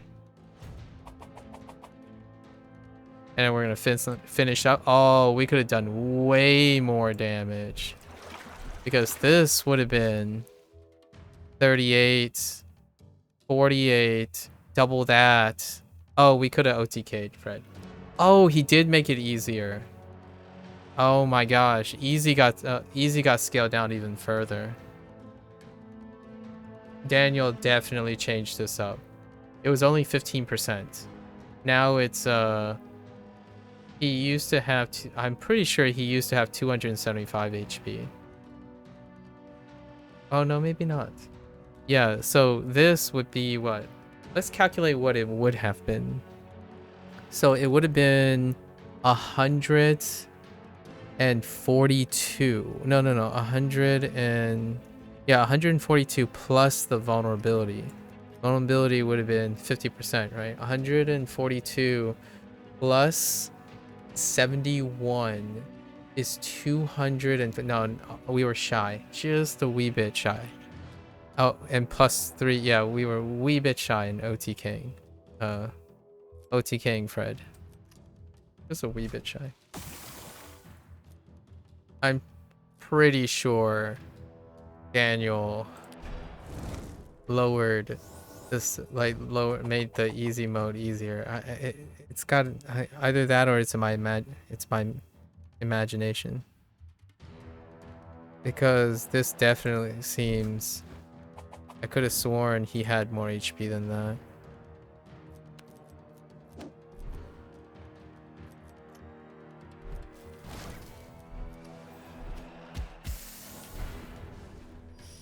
Anyways, well,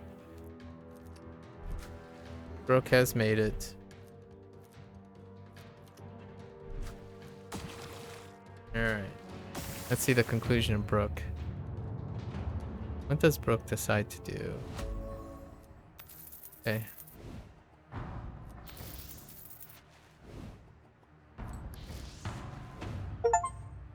Oh, there's our Steam achievement sounds. On the horizon, you've overcome the great evil and saved many lives by striking down the demon lord before he could grow even more powerful. You've come farther than your grandfather ever believed you could, but even the thought of your old master still hurts. It's time to resume your studies and get back to your training. You still have a way to go to become the water mage you always wanted to be. This isn't the end of your story, it's just the beginning. Alright. Alright. She did take out her own grandpa though. Alright, we got one more character. We can do one more character. Let's go with Alex. Let's go in the order. Basha is I'm pretty sure Daniel scaled down the game again because of complaints of difficulty possibly. But easy seems like it's a bigger cut. It could just be my imagination. Actually, did he release patch notes? Maybe there are patch notes somewhere. No patch notes. No. Is there any way to look at what my version is? No.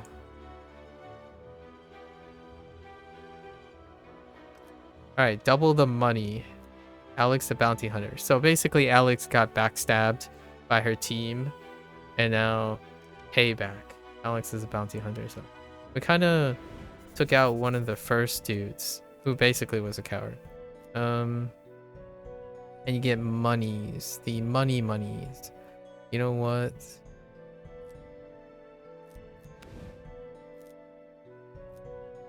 Interesting. So strength and nah, let's take the money. Or the minor bomb. Nah, let's take the money. Alright. Where are we headed? Yeah, this butthead. I do kind of want to head towards the store. Heckin! Here's your money, you little extortionist.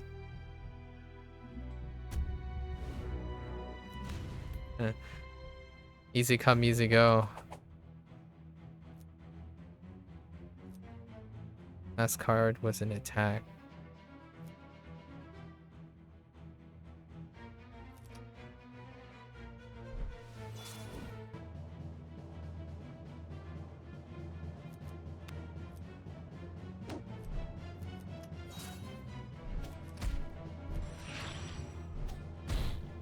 Okay.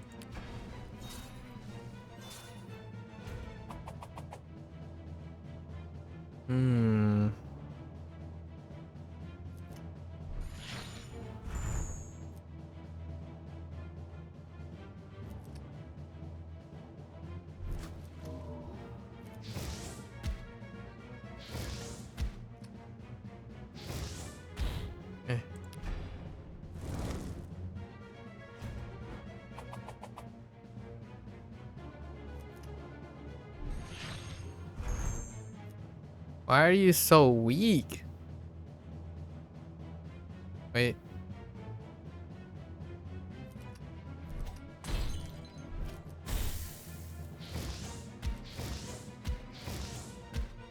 Hey, it's fine. Lots of multi-hitting. Okay. Fire. I think we're going fire, right? Yeah, we're going fire. A fiery bounty hunter. Fire magic bounty hunter. Starting by being able to do nothing about that though.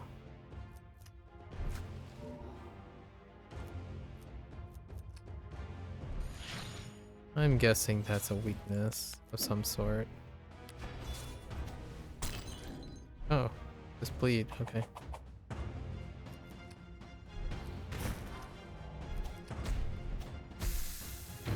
Nailed it. It's fine, bleed is fine. Okay with that. Another opening blaze? I mean...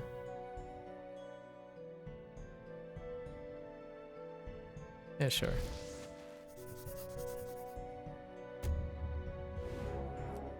Okay.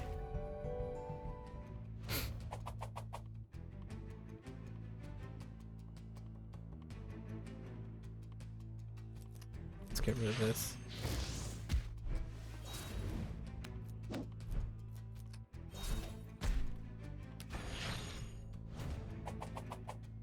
If I bump into Daniel today, I'll definitely ask him whether he nerfed the enemies, nerfed the enemy health pool again.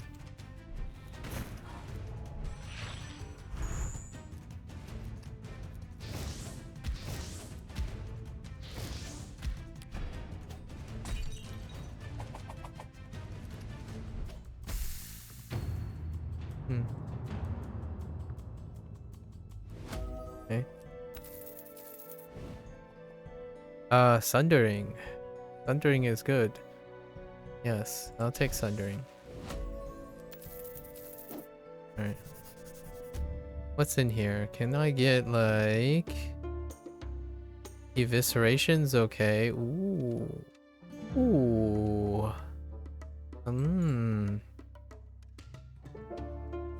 Yeah, we'll take evisceration. We might be able to play off it. Okay. Now we're doing theme runs. Here's another shop over there. Riposte. No. No.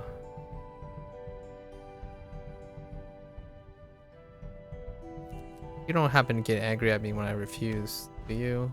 Okay. Alright. Money is Alex's specialty. Double money from combat.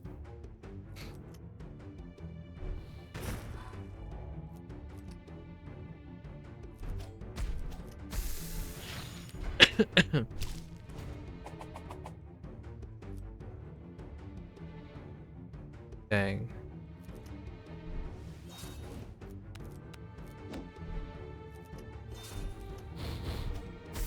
Oh man, strength. We need strength. Give me some strength. That's not it. We have anything to iron out strength? No strength. I'll take this direct damage. No. Oh, there is the same blessing again though.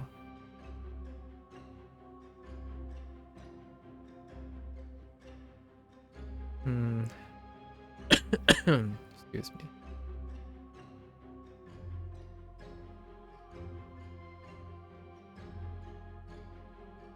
Same amount of encounters. Yeah. No. Yeah. Yeah. Let's take more battles though.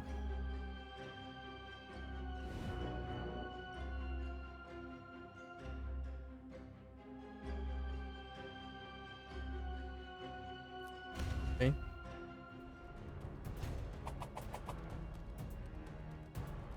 Ah, yeah. Ah, yeah. Okay. Evisceration. Clap.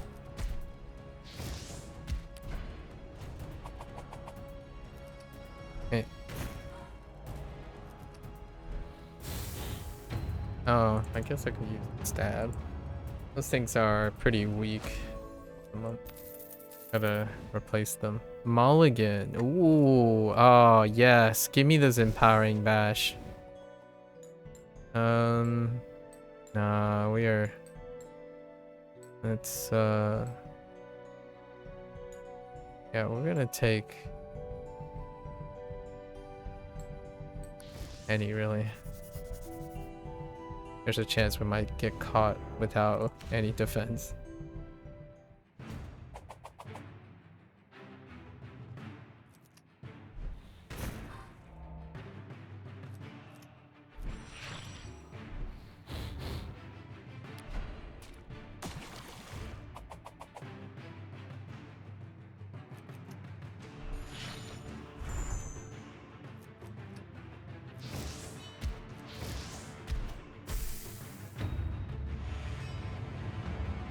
Okay.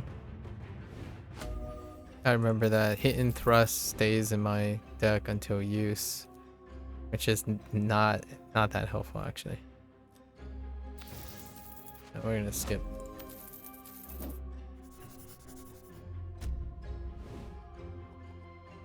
Power. Nah.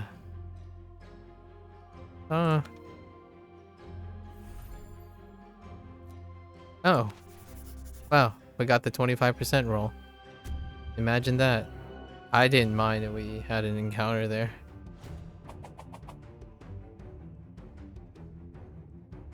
Oh, that's awkward.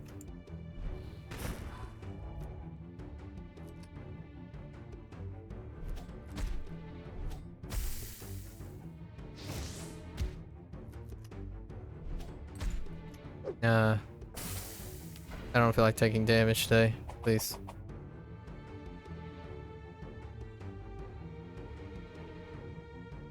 Hmm. 11. 11. Oh no. 6. 6, 14. 14 plus 2 plus 4. That's good enough. Oh wait. Actually, that actually doubles that. It doubles because it hits more than once. Can I get like a target practice? Cruel Claws, okay. I think, yeah. Oh no, never mind, it's not okay. Cruel Claw is not okay. We're gonna pass. Alright, let's take out this goober. Hello there, goober. Yeah, this guy pretends like he doesn't have any idea, but basically he double-crossed us. He needed the goal. Yeah, short. We did this one, though. We did this one with Alex. I was able to do it.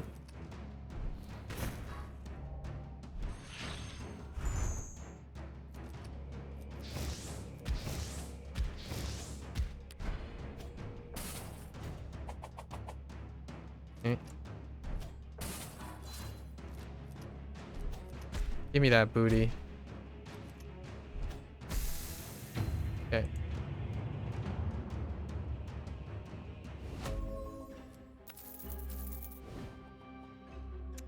Desperate Flurry. Oh, yeah, we'll take a Desperate Flurry.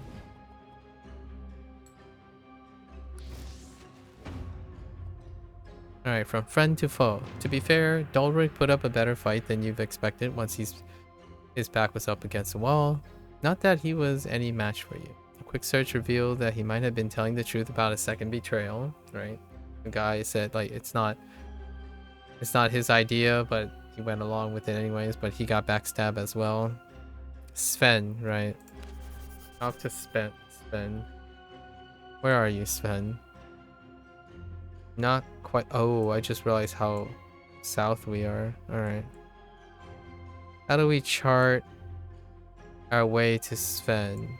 We have to chart our way through. Okay, go through that dude. All right.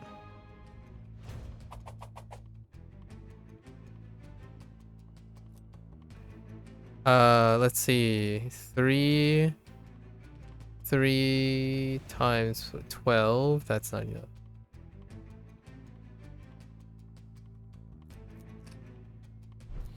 Not enough.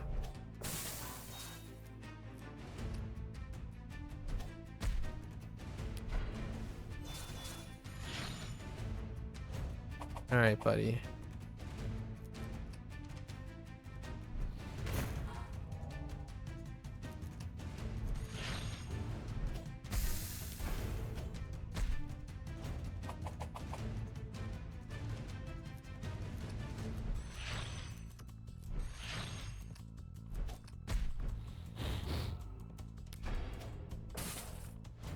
Not today. Not today, chap. Skeletal chap. Alright. Overcharge. Overheat.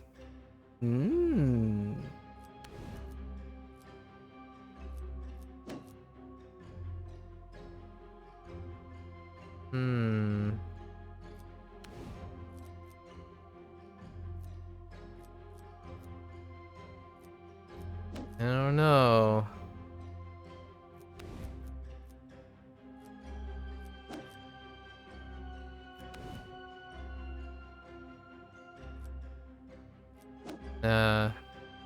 We'll take overcharge.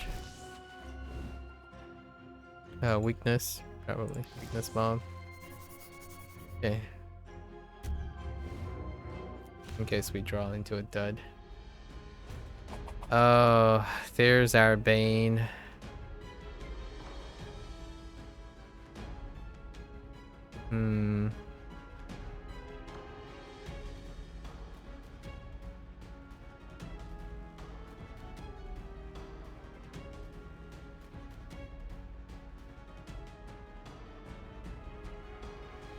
I think that might be enough.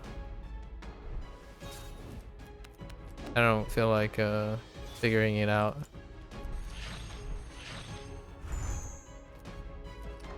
Yes. We're still gonna take 1 damage, but that's fine.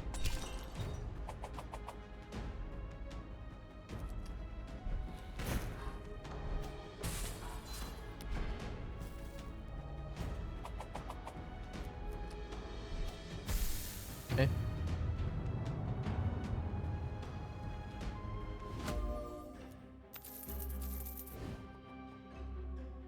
No. Gotta get up to that store. 30% chance of success. Alright, pass.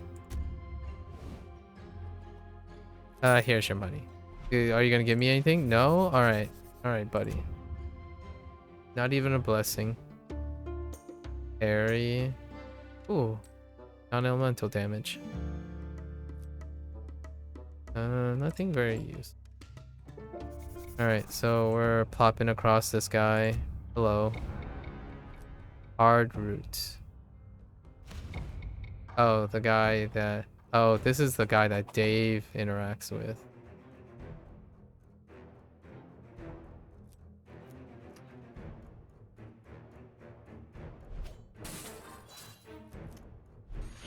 Not on my watch.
I just realized overcharge is a little unwieldy.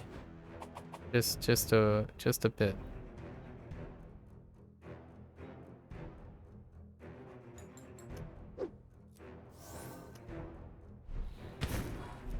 Oh, that's lingering poison. That's a mistake. That's not worth.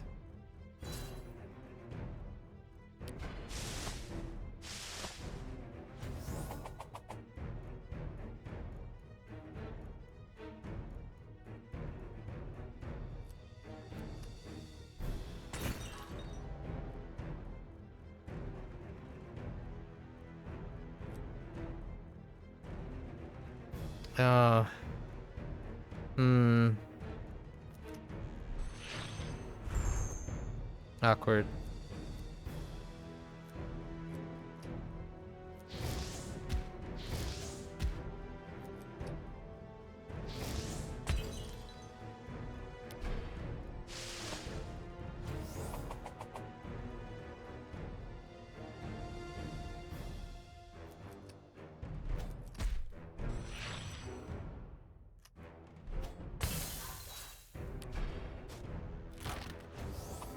Where's that lingering poison at?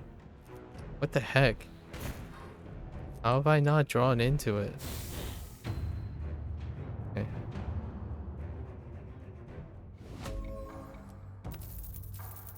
Nature. Vortex is okay. I'll take a vortex. Scaling damage. Water? Okay. Oh. Oh. That's not quite it, huh?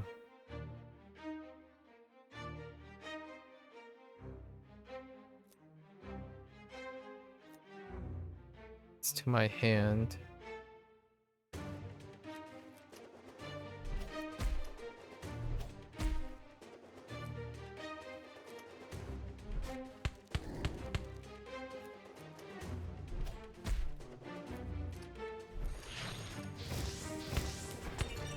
Pick one.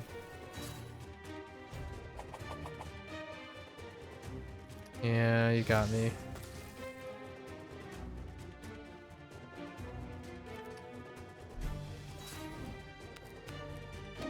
Oh, my brutal resolve is gonna disappear.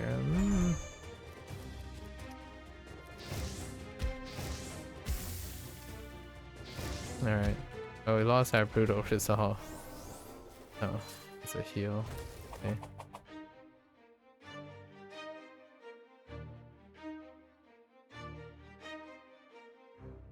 Well, I wonder what that buff is, but am I concerned about it?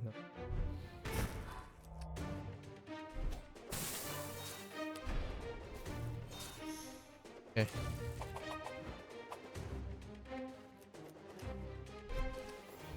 Wait, I don't think that's how that works. Okay, yeah, that's not how that works. That is definitely not how that works.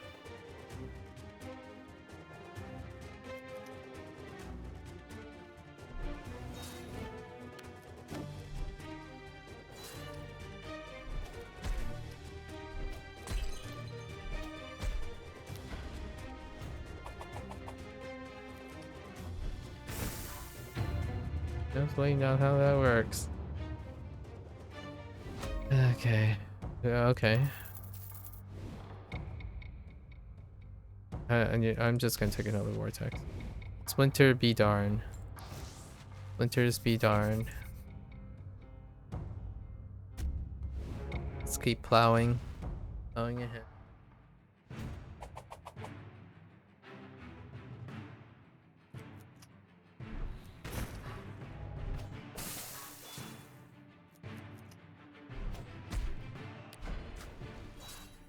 Yeah. These guys were definitely scaled down.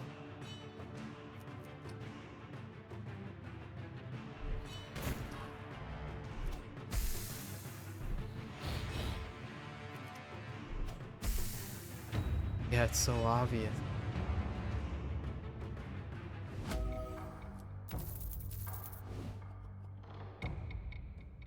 Do we have any?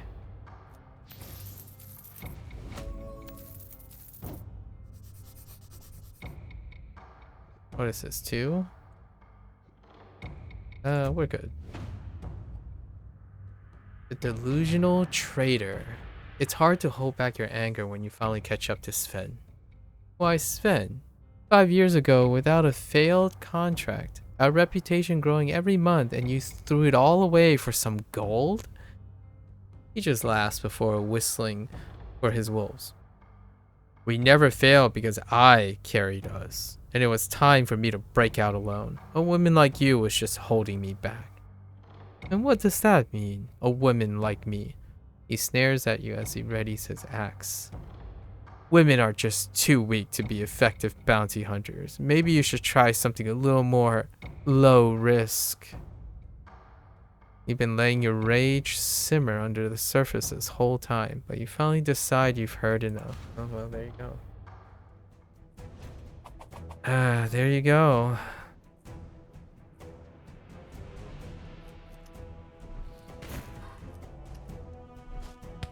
I like how I'm going to use the splinters for the Desperate Flurry.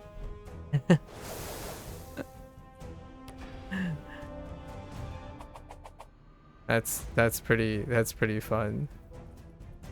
I don't want to put more splinters in my hands. And just get that strength up. Nice heal, buddy.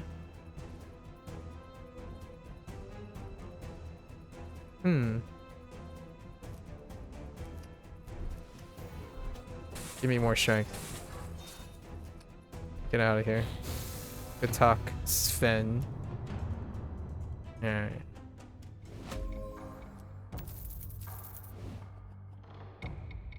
Ooh, another brutal resolve. I'll take it. Oh, I can't skip that. Give me that. Striking out alone. You never had described Sven as a friend, but you thought he was at least, but he at least respected you as a hunter. Was he really deluded enough to think he was carrying the team? As you search his belongings, you don't find the missing gold. Knowing Sven, he probably managed to drink his way through it before you arrived. There is the bounty for the next creature he was hunting, however. A mutant abomination called Mother. You also found a bounty for the Demon Lord, but that might be too big of a job for you right now. Time to prove you're more than capable of going solo. Interesting. Which one is it? Oh, we haven't done that one. Okay.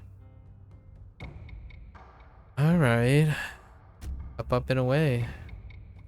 Oh, I hate you. I hate you. Just get out of my face. Oh, no, this is the wrong genie. That's not the orange one. Dude, you get so much money with her. What in the actual... We're not going to even have a chance to utilize it. Really. Oh, I guess there's Oceanic Barrage.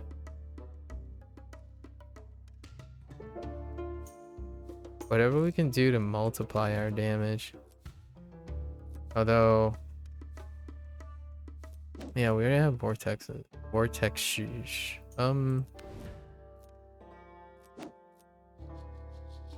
Nah, we're good.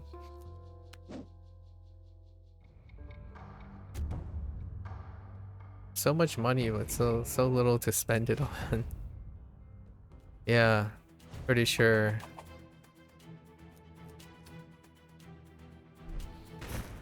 Things got scaled down.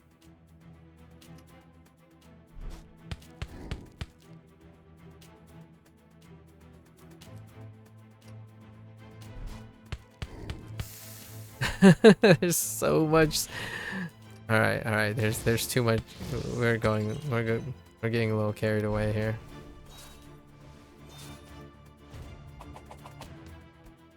Dang it. All right.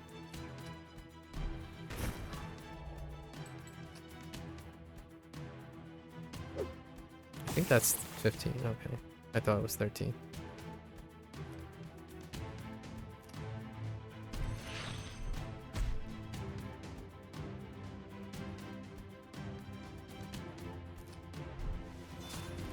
Four damage.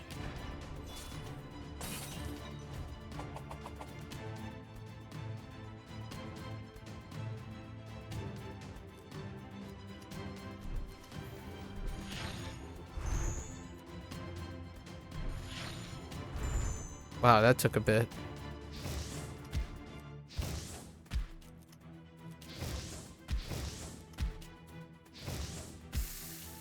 That could really combo into something big or multi-attacking. Blitz? No. Not good enough.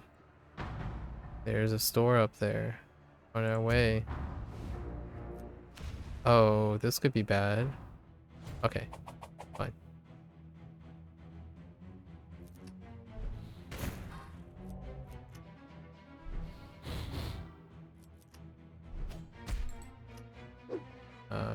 You can't take that.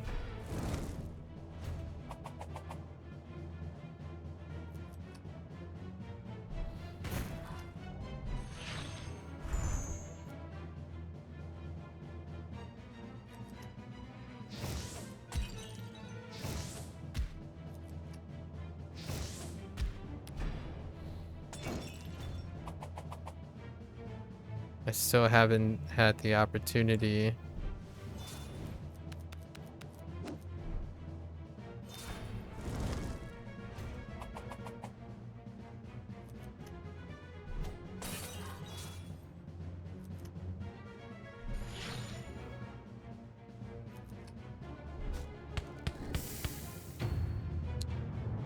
Too many splinters. Oh no. Oh no. I regret. Bonfire.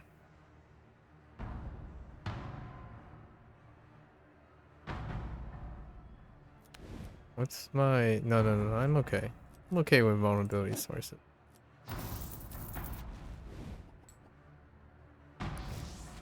I'm starting to, I think we're...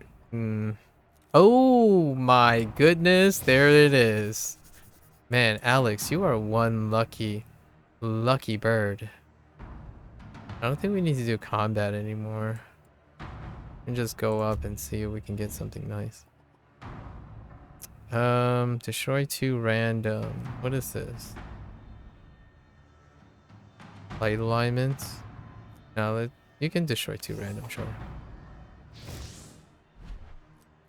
Those are kind of, I mean, the one I kind of wanted the sundering, but that's fine. Buy 3 random or nature block. I'll take the cleanse. Sure. I don't want to get robbed or anything. I'll wish you free. Sure. Vampiric blessing. Oh, okay. Actually pretty nice.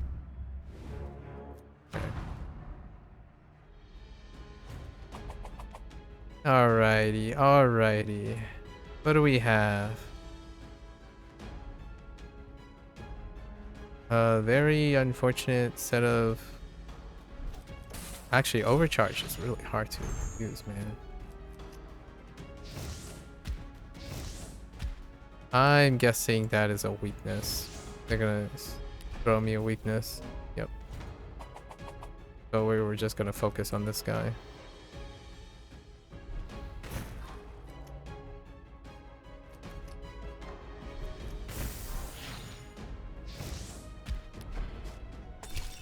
Oh, you butthead. You butthead.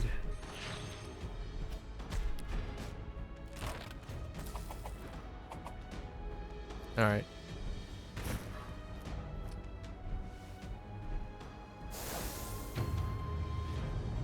Okay. Alright. I have so much money, but I'm not using it. Sapping strike is okay. It's okay. I mean, like, you don't have to extend. Oh, I got even more money and a poison bomb. 7 poisons a lot. Hmm.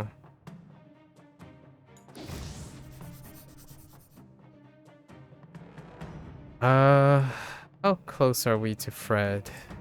Not that close.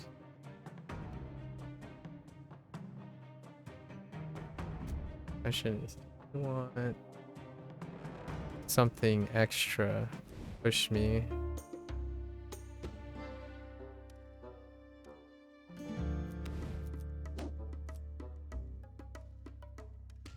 There's something I want to remove.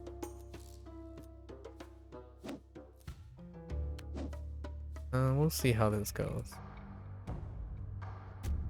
I don't feel like farming or anything. You can do just the edge case, right?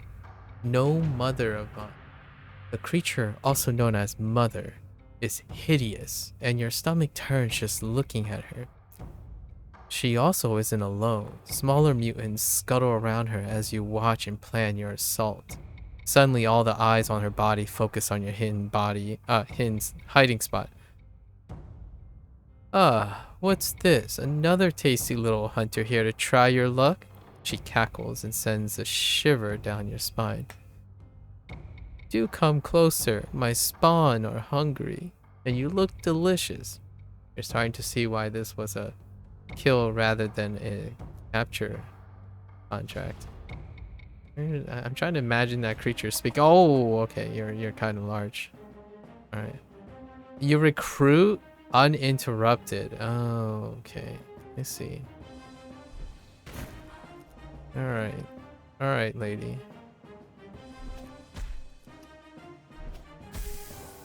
I'm gonna be conservative. Oh, wait.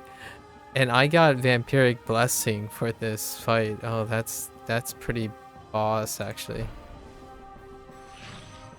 Haha. Got you stymied, lady. Oh, no. Just kidding. Don't got you stymied.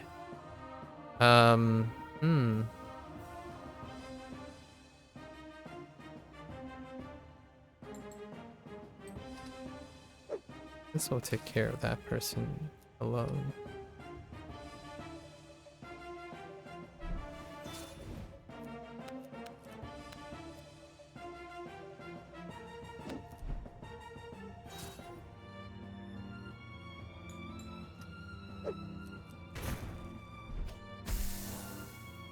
That's fine. We'll take 3. Oh, that thing actually gets stronger. Maybe that wasn't the brightest idea. Yeah, that's fine, I guess. I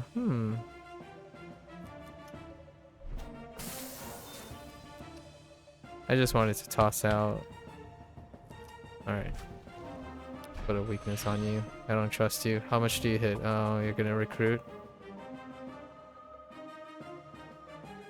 Intriguing. No.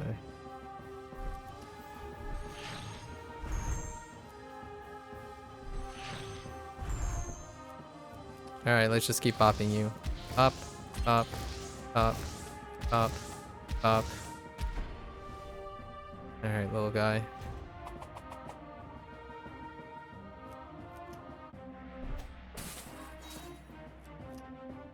Do I want to interrupt you from that? I think so.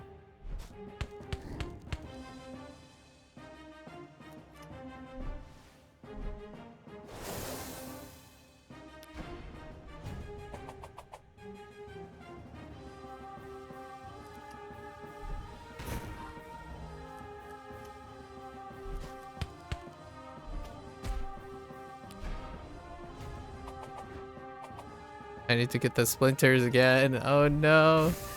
The splinters keep ending up in my in my inventory. I mean, in my deck. That's okay. We can do Sunder again. Open another Sunder.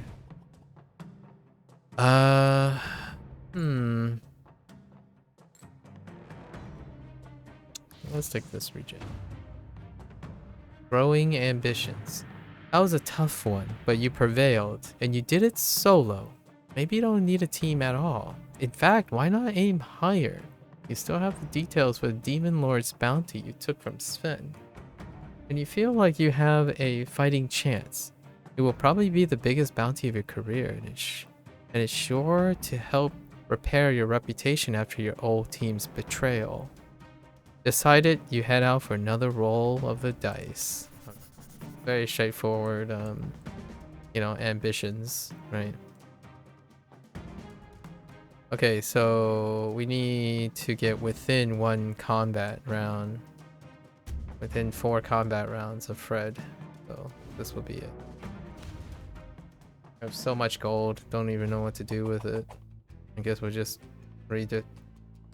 restructure our...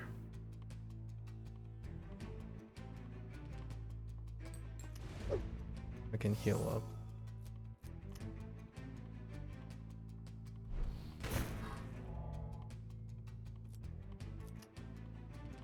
Not enough.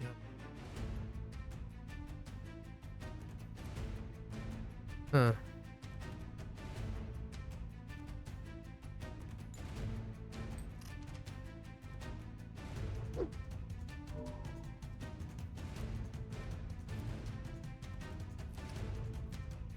Honestly,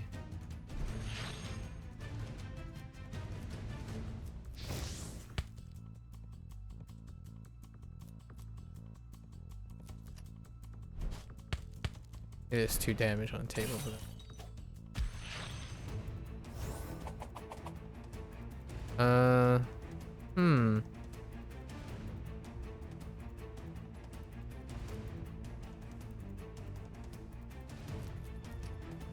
That's 1 off.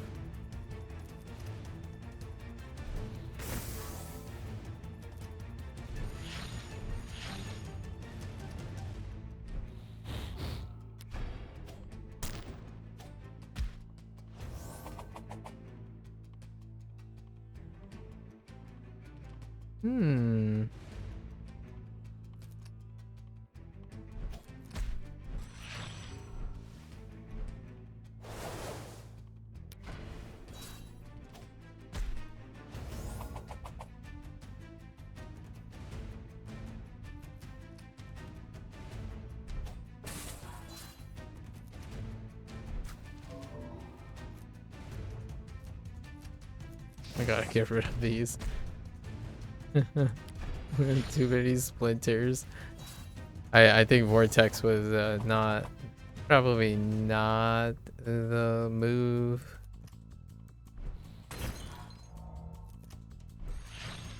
Not quite the move.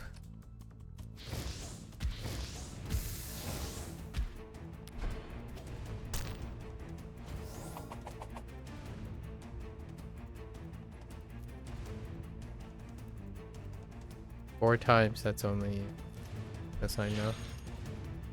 Desperate Flurry is not... Oh, wait, 14.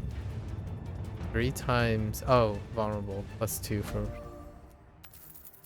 Didn't see the vulnerable.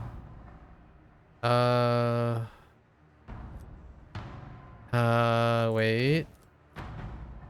No, I keep... we're leaning on light because of opening blaze. So... Shame.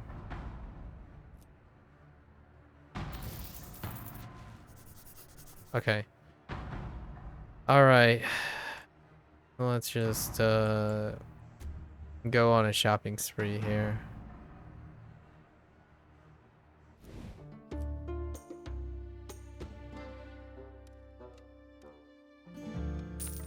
I mean, whatever we have.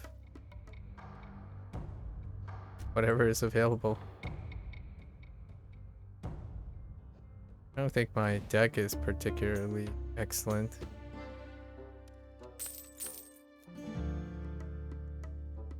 Cleanse? No.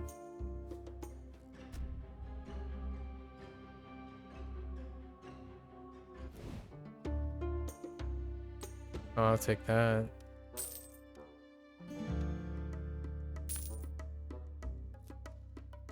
That just stacks on top. In duration.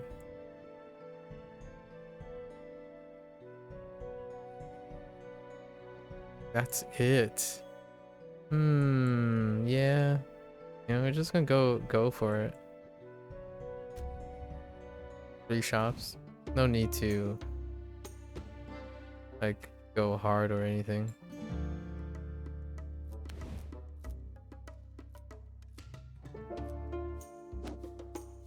It's like maybe I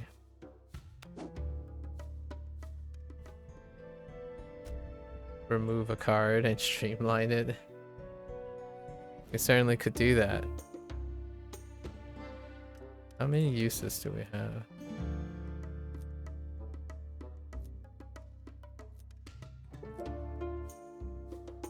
Yeah.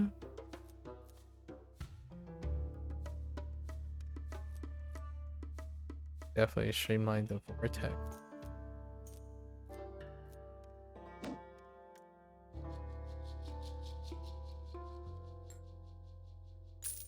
Grab the cleanse.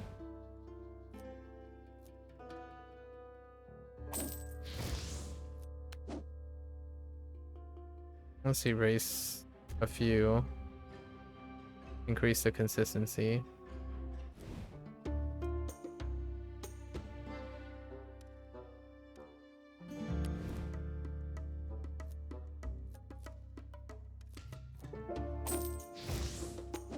Alright, we're just gonna go into attack.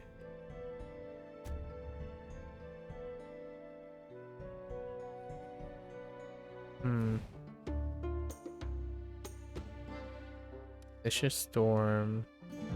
Maybe Oceanic Barrage.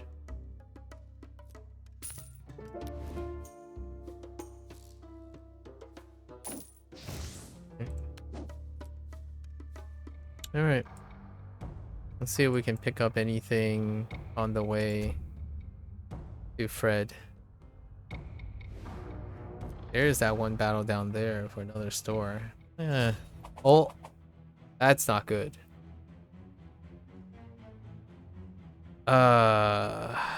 That's a bit disgusting.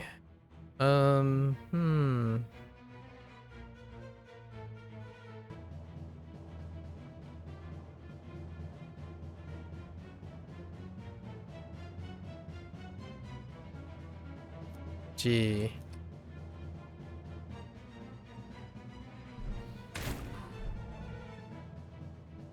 Yep.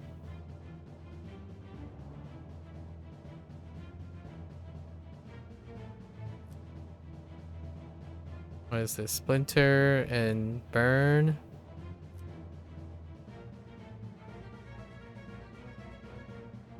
Oh, that totally sucks.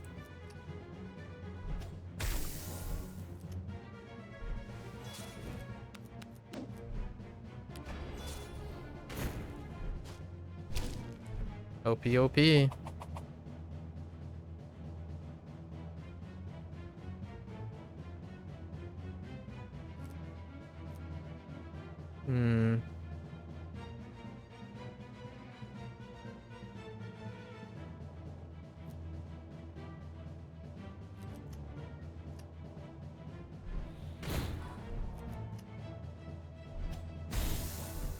Guess we're just gonna take it.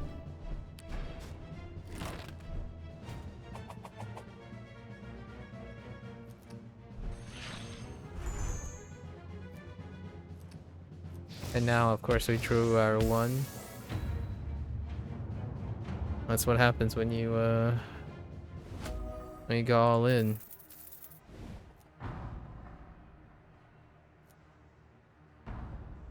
Spark Shower. I kind of like Spark Shower.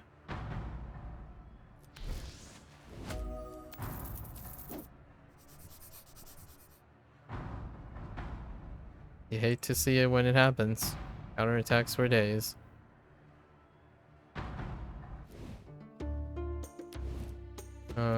We only have to get rid of this thing.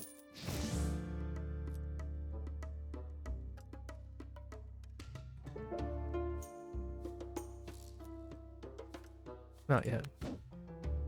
Not yet.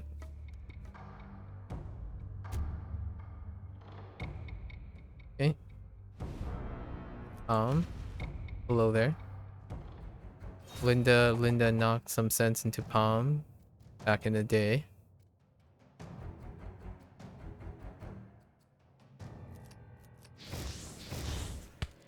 Yeah, we're just taking the damage.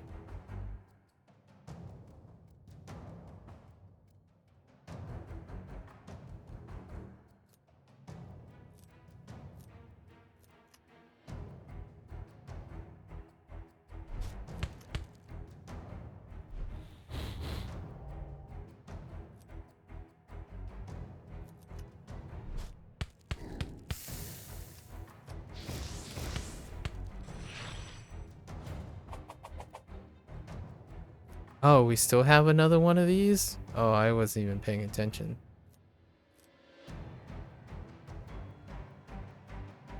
Oh, that's a lot. I was thinking I could get away with...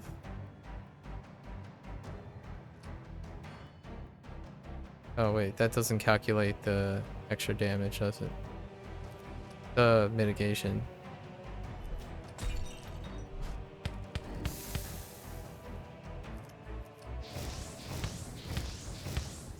We're just soaking all that up. Because of money.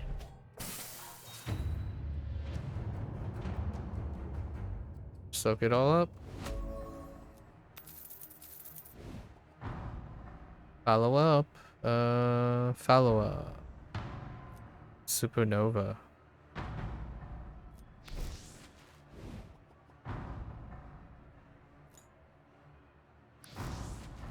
Sure.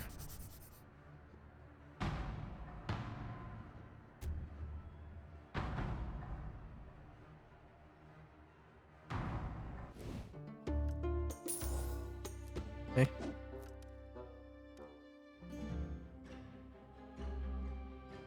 Let's go.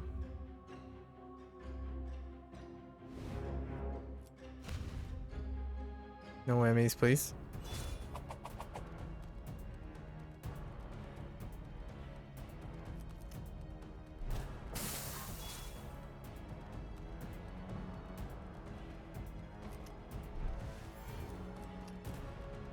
Nah, I'm not going to do that.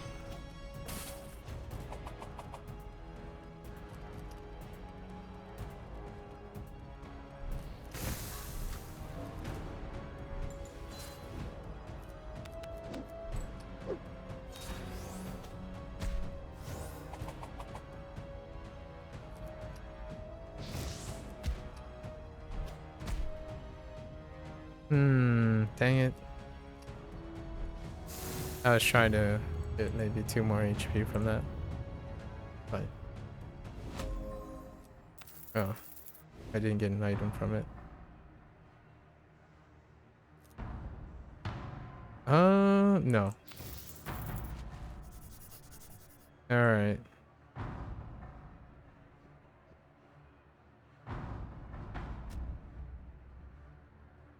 Not quite the best. No. Supernova is pretty good for the stack.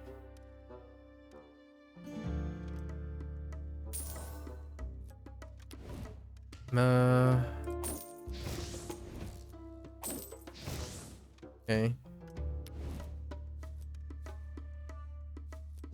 I'm gonna go to the other place. No, yeah.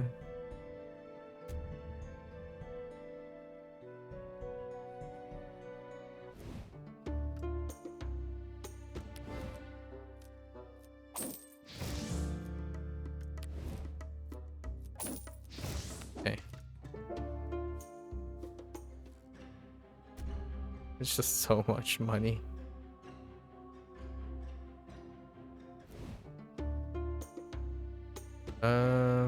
I guess.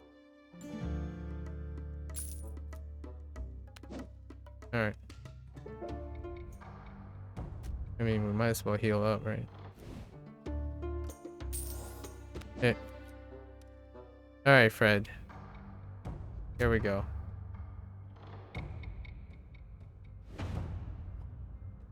A nerve-wracking confrontation. You're beginning to understand why the Demon Lord's bounty is so large, but it's too late to succumb to nerves now. I have a bounty for your head, Demon Lord. come peacefully, or I have no choice but to use force. Technically, the contract was dead or alive, so you've got to be able to swear you gave him a chance to surrender. I'm afraid that just won't work for me. Honestly, you expected him to immediately attack. Is he trying to lull you into a false sense of security?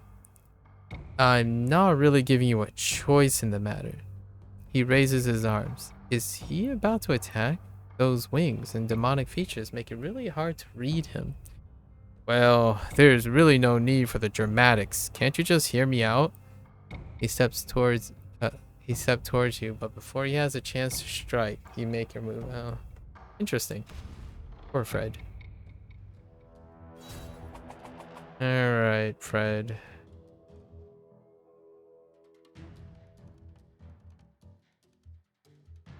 The question is, can I bop you hard enough?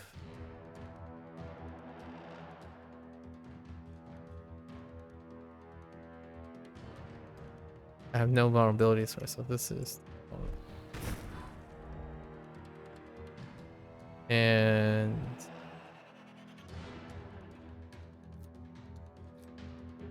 it's 20.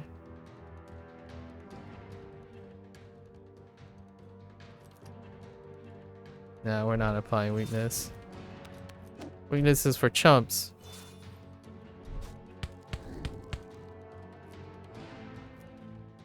Here we go through our deck. It's already complete, so it's fine. There's Supernova. Vulnerability is already on. Yes, so...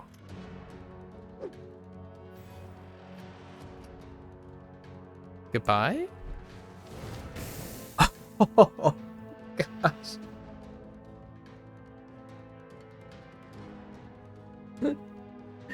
I think that was one short of OTK. That was 224 damage.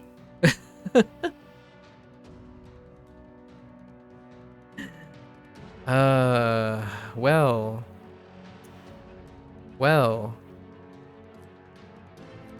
Alright. Well now.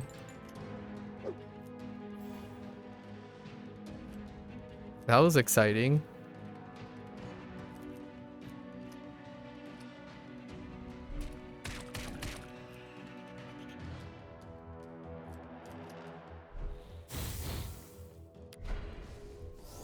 We got the Supernova in hand, so that was what we were set up for.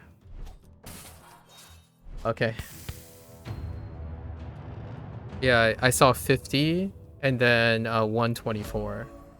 Oh, that's not 224. Just kidding. That's 174. It wasn't enough to OTK.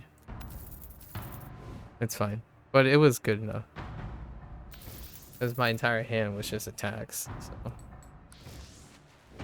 Oh, it would have been pretty sweet to use like Dark Resolve or something to boost it up with the energy savings and whack harder. A big payoff.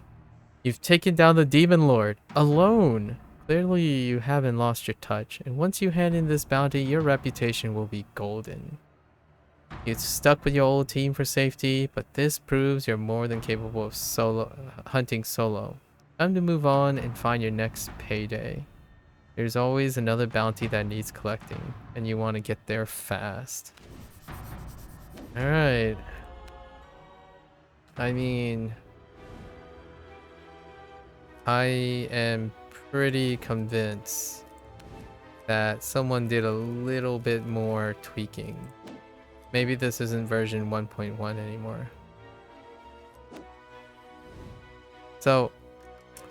These stories are okay. I really like the weirder stories, and I can't wait to see what happens to Fred. So I guess we're gonna try to do 2 characters a day, ending with Fred, I suppose. Maybe one of the other days when we have some extra time, we'll do more than one. That was fun. You can definitely see the potential.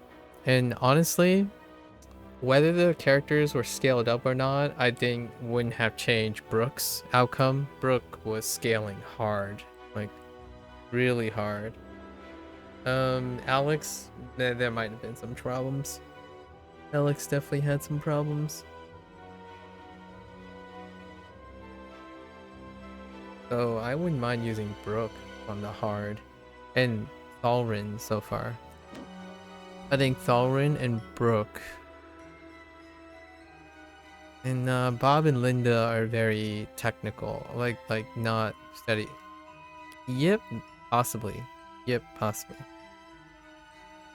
That increased the cost for skill cards though. Skill cards can be, you know, the breaker, right? But Book and Thalrin for sure.